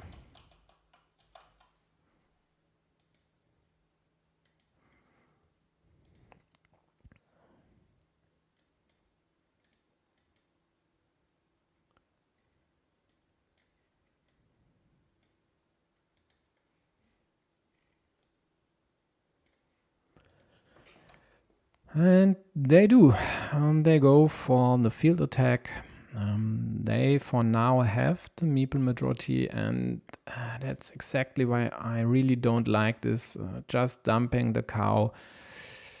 They could have gone over here, severely limiting the options for blue's city, even though there are still a lot of city pieces out there, and it's definitely not the ruin. Far from it, actually. But this way, blue just needs 2 Doritos. Although there's only 1 road Dorito remaining and only 1 dagger as well. So this could be blocked to a 50-50 quite easily.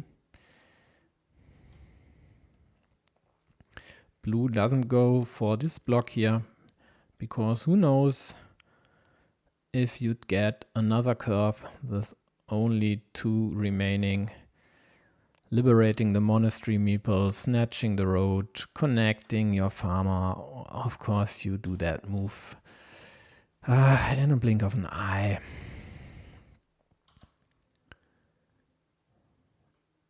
This square's still alive. There are still 2 vanillas remaining. And yellow needs to find another route to attack this field.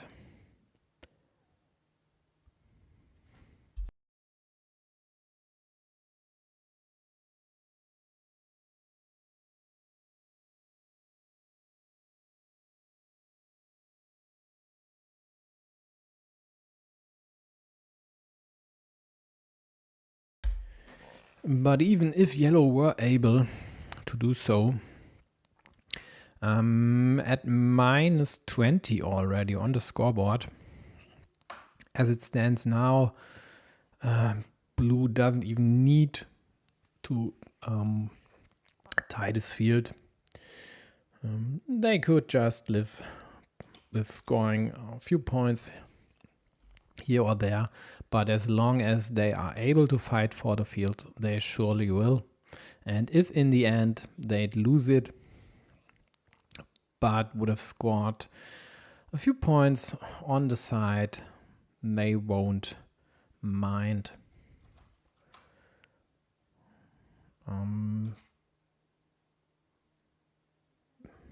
Yeah, it's actually a piece which would have been really nice for yellow, just to add to the field, to create a little bit of volatility and expanding the field in the end.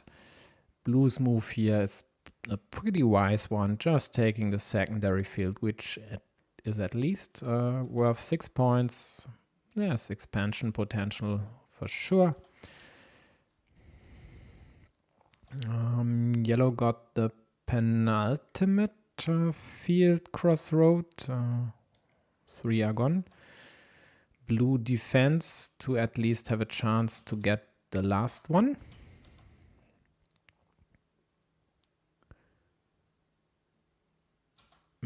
Expands their field to have these 3 cities there now, and I think yellow has to take the cap, close this, and then go full throttle on field attack mode. They can't risk blue snatching this city cap.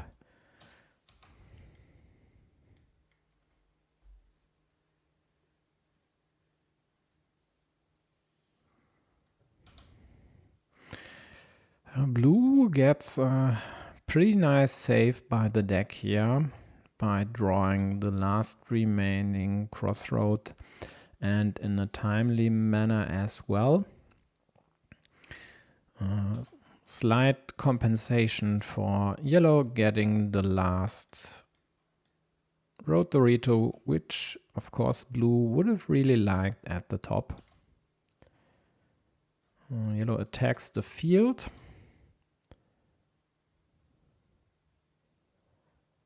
Question is whether these 2 fields would be enough in the end, and now that their city quite likely gets severely obstructed and doesn't, okay. Blue takes these 4 points, which is okay, but the downside is yellow will now close their city. I think this here isn't alive because this was the last dagger, and because these 2 curves were drawn, there's only 1 remaining. So at least this option is dead, because if you were to attack here, you'd have to use the last curve, and there's nothing else to use over here. But there is still the curve, so an attack the ninja style like this would work. And with 12 points, this actually might be interesting. Downside for yellow, of course, was blue drawing the penultimate vanilla to snatch the 4 points here. And with 25 points on the scoreboard, plus these 4, that's 29. So 12-point field up top, a 15-point field at the bottom. And even if yellow were to win both fields, they'd still be 2 points behind blue. So not looking great for yellow at all here.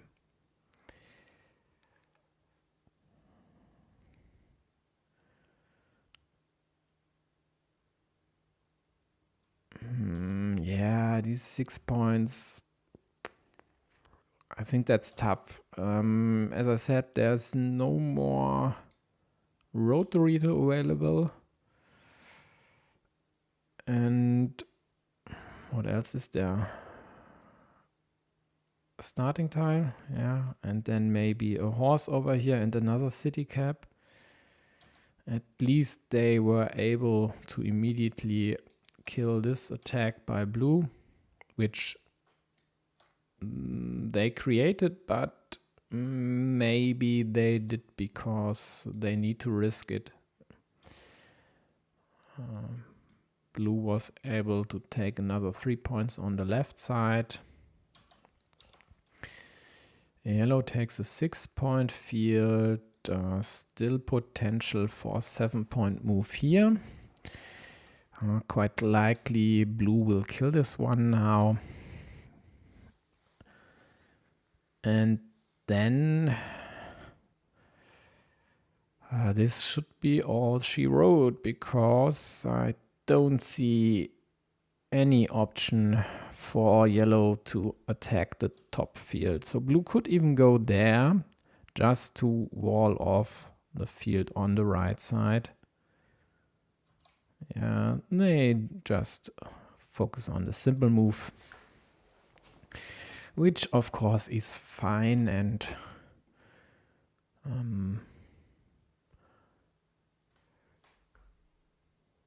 should be all they need.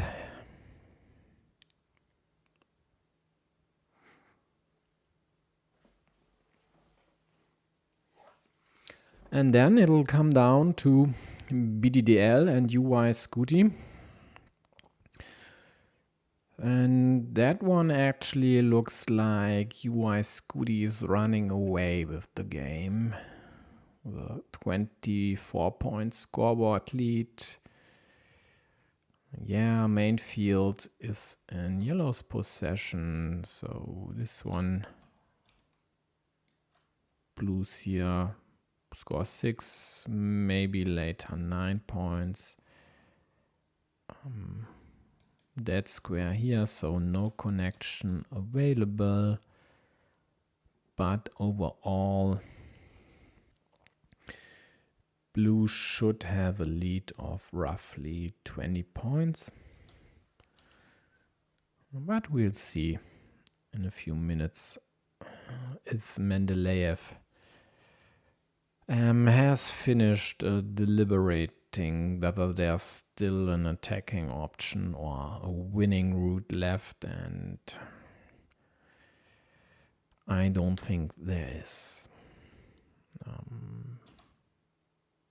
Maybe just going over here and hoping to be able to create another attacking option, but this won't work because with anything blue could just go over here or there to kill the possible attack immediately. Although big city piece here would remove this attacking option but create this one. So maybe that would have been a better move than this one, because there's no city cap left in the deck. So that's just a wasted move here. Although, is this true actually? Yeah, it is. Yep, and yellow has given up, so Carcassonne will win this game. And let's switch to BDDL UI Scooty.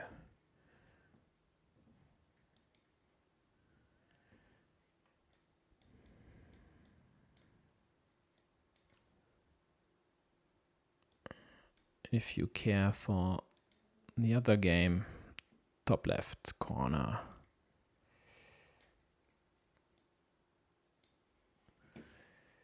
So as I said, Scooty is in the lead here. Let's actually figure out how big that lead is. And before we do that, let's check the daggers, because they for sure could need one over there, but these daggers are gone. There are two and there's the third one, so this square is dead.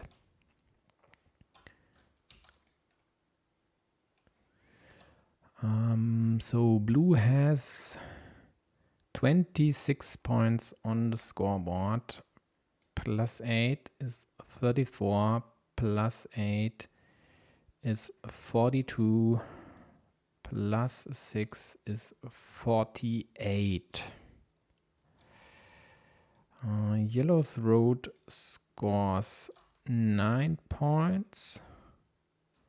So 39, 33, and then there is the field in the middle.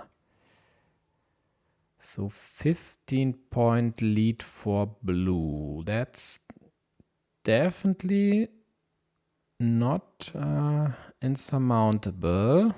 There is this city cap on yellow's field, so a 7-pointer. Let's actually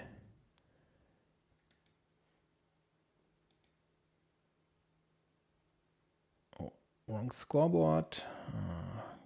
Please give me a moment here. I need other one with yellow on top. That works fine. So the ruin on the right side is tied at 9 points. There might still be an option to attack it over here.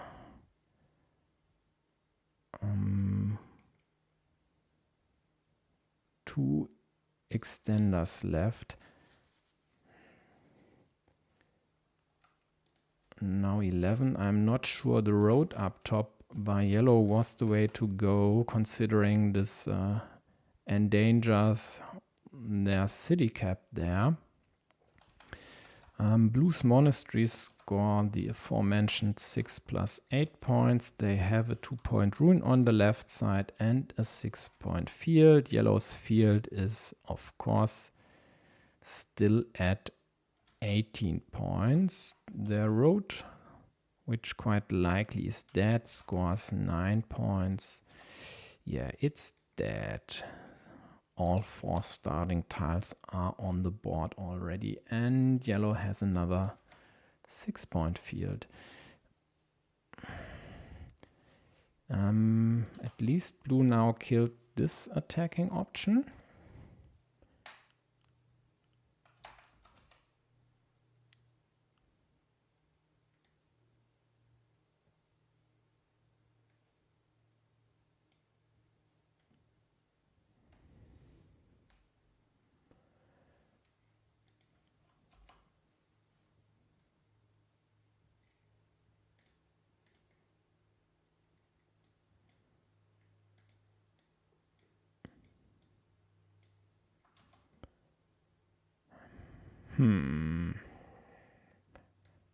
This here could actually work. So going there now with the extender, getting, for example, a horse, and then the last remaining. Come on! What the hell is this? This square is dead. You have an empty city cap on your field. You would have scored a 6-point city there, plus 3 points for the field.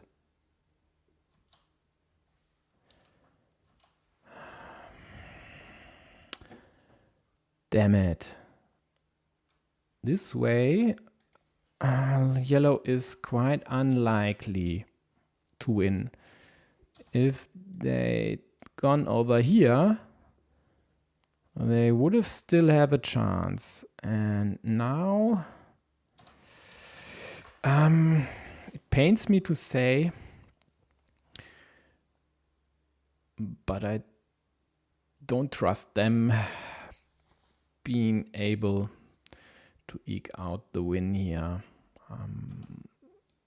Last field Dorito and horses gone, so the splitter option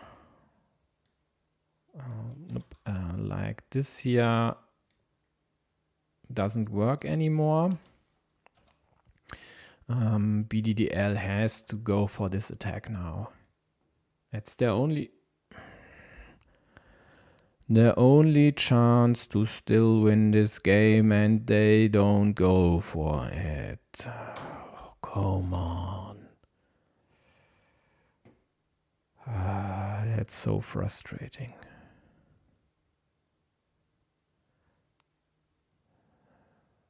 Am I so wrong with my count? Are they in the lead and I missed it somehow? Or what's up here?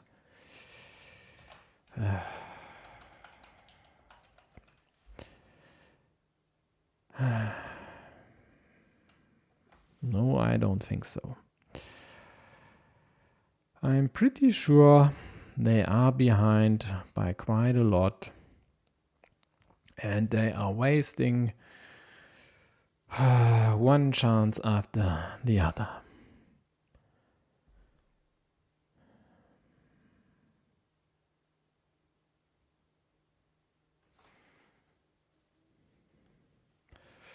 So right now at -10.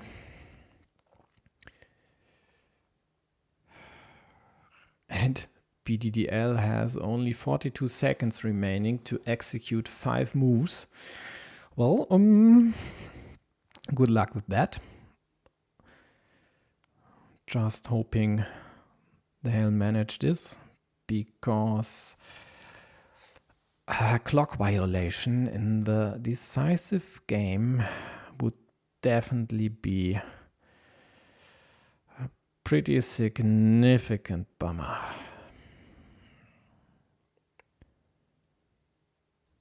But they have all the time they need to think about their options, as long as UI Scooty is taking their time to figure out the end game here. They might go over here. There's still one splitter remaining, but I think no Dorito. Yep, all Doritos are gone. And this then would limit Yellow's option to close this one to a 50-50. But that's a pretty risky move. So now BDDL goes for the closure, adds another city to their field. So the field is at 21 points now. Blue attacks this, takes a 3-point field with an open city cap, and there's still a vanilla left. And Yellow now has to block this. This is the last curve, so that simple block, taking the 5-point road. And in the end,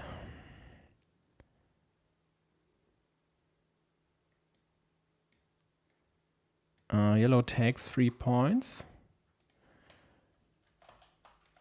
And it looks like they'll be able to eke out a win here after all. Taking 4 monastery points.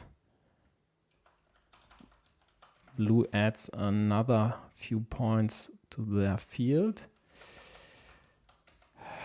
And if my accounting is actually correct, then, and it is, even though I'm off a few points, I missed a few points by blue. I'm not sure where, but BDDL was able to upset UY Scooty here after all, even though they did go for ambitious moves.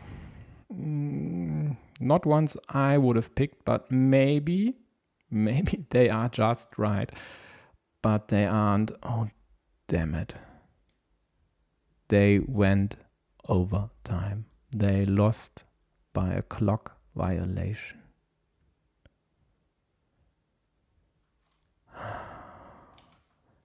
They lost by a clock violation.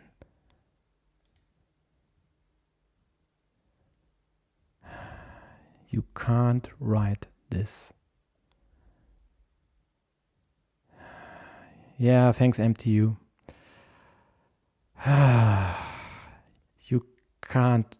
If you'd write a script, yeah, and would go to Hollywood, they'd say it's unlikely to happen. This is fantasy. No one will believe this, but it actually happened. It actually happened, and I don't believe this. Holy crap. So,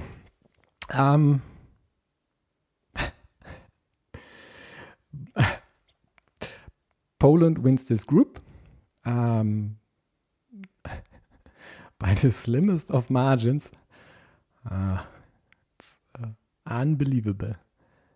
Unbelievable. 4 seconds deciding this group and the fate of the Polish playoff hopes, and of course the hopes of all Germans, and as you might know, my hopes as well. But at least I can laugh about this. That's just fucking unbelievable. Oh, damn it.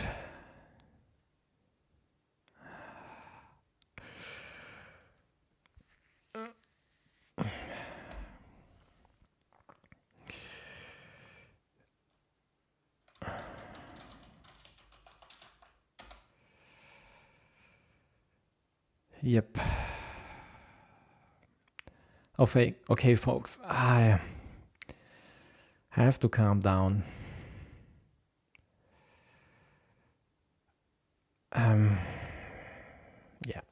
Let me take a sip of water, and then let's talk playoff implications. Just give me a few seconds here.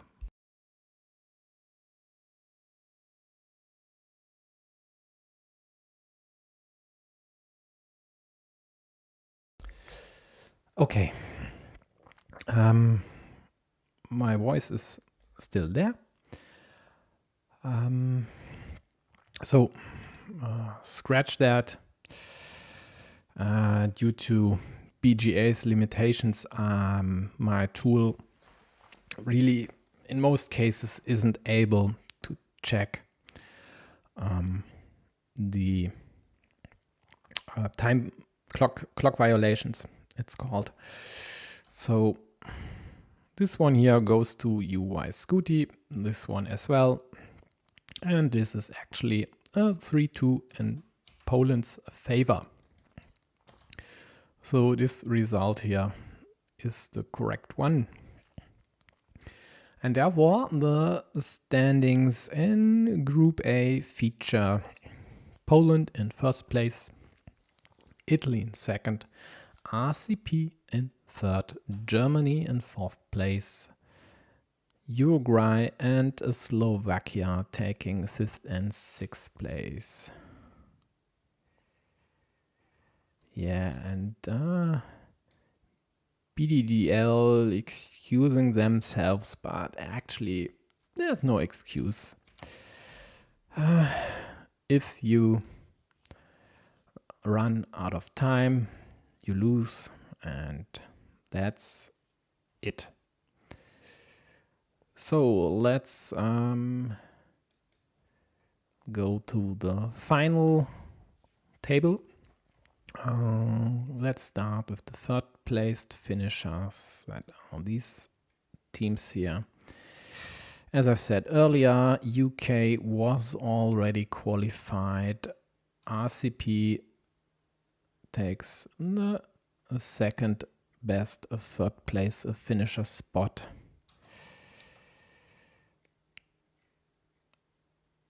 And this then results in an overall table, which you can see here.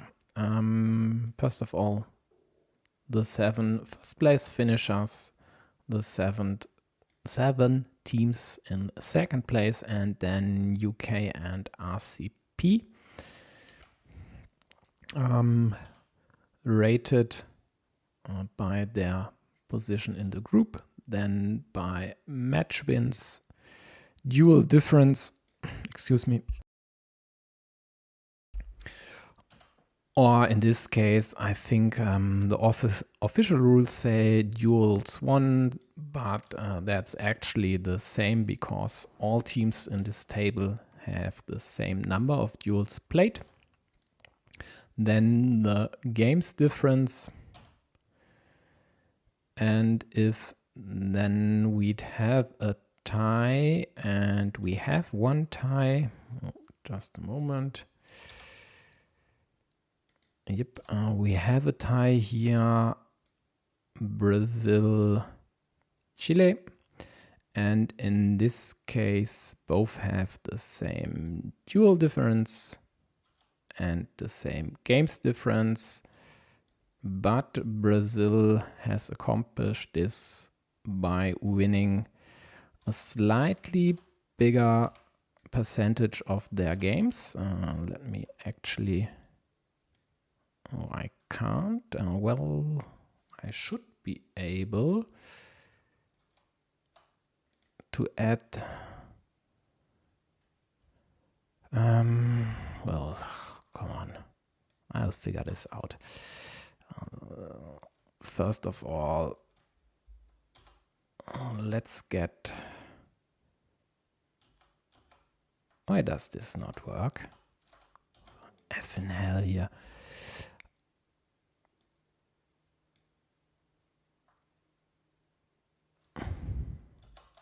So here we go.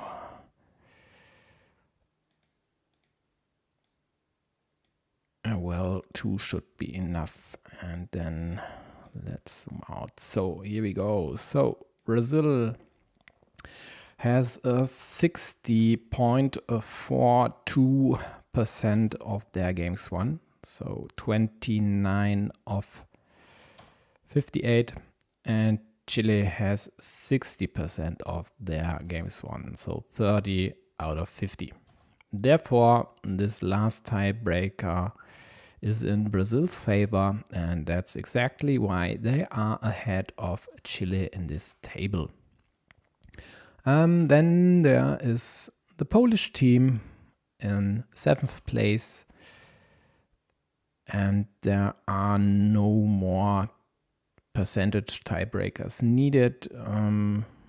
Japan, best second place finisher, with a great tiebreaker, but they lost to the US and therefore lost the first place in Group E.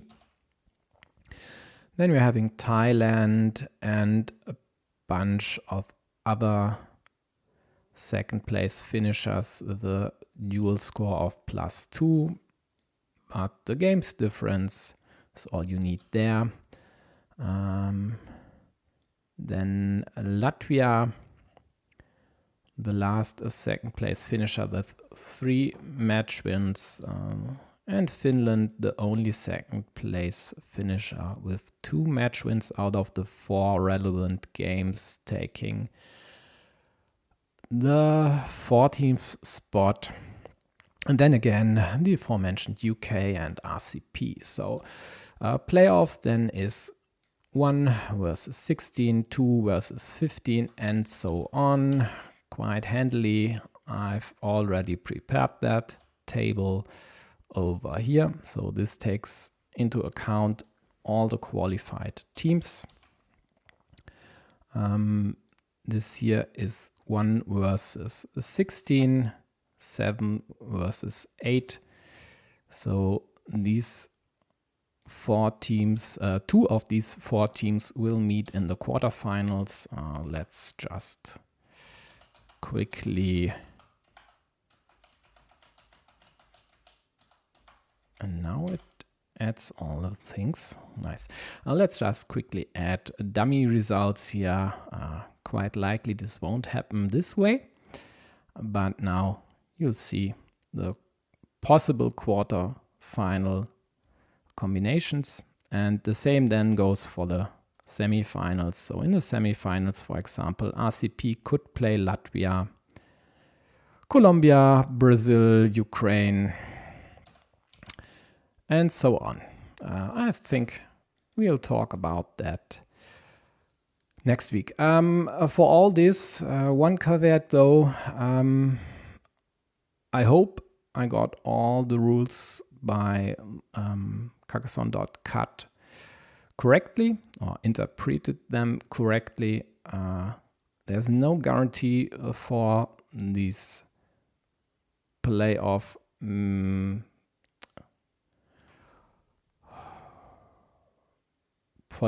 matches, so I'm not sure if that are the right pairings. I'm pretty confident that I got it right, but unless the organizers post the official pairings, please take this with a grain of salt.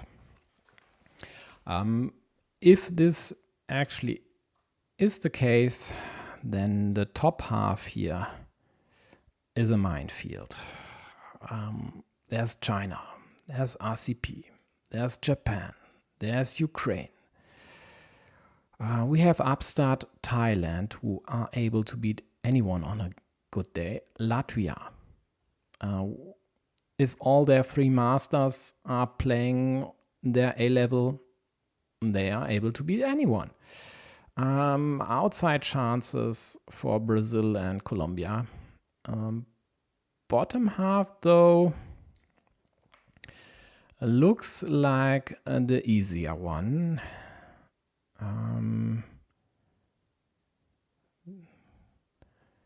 Although Croatia played quite a strong group phase, I'd still favor UK. Poland might be the favorite versus France, but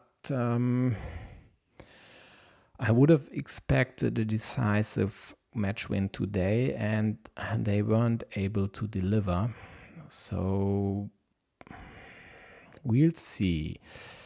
US should be the favorite against Finland.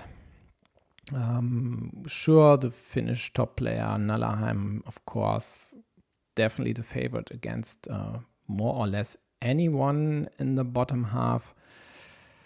Maybe except for With from France. But I guess Finland won't reach the semis here. Even surviving USA might be quite tricky. And I'd consider Chile to be the favorite against Italy. But all this we'll see next week. For now, if there are no questions remaining, and I guess there aren't, I would appreciate anyone having any feedback to leave it somewhere, to voice it. Maybe call me on Discord if you want. Hit me up on BGA, leave a comment on YouTube, in the chat, whatever works for you. Because I'd really like to know if these sort of streams work for you, or if you'd rather would like another setup, for example, focusing on one game exclusively and not having distractions like the 4 other windows in the corners, which actually don't distract me, but this might be different for you. So if you have anything to say about this, please do. I definitely wouldn't mind getting feedback. Okay. Yeah, thanks for now.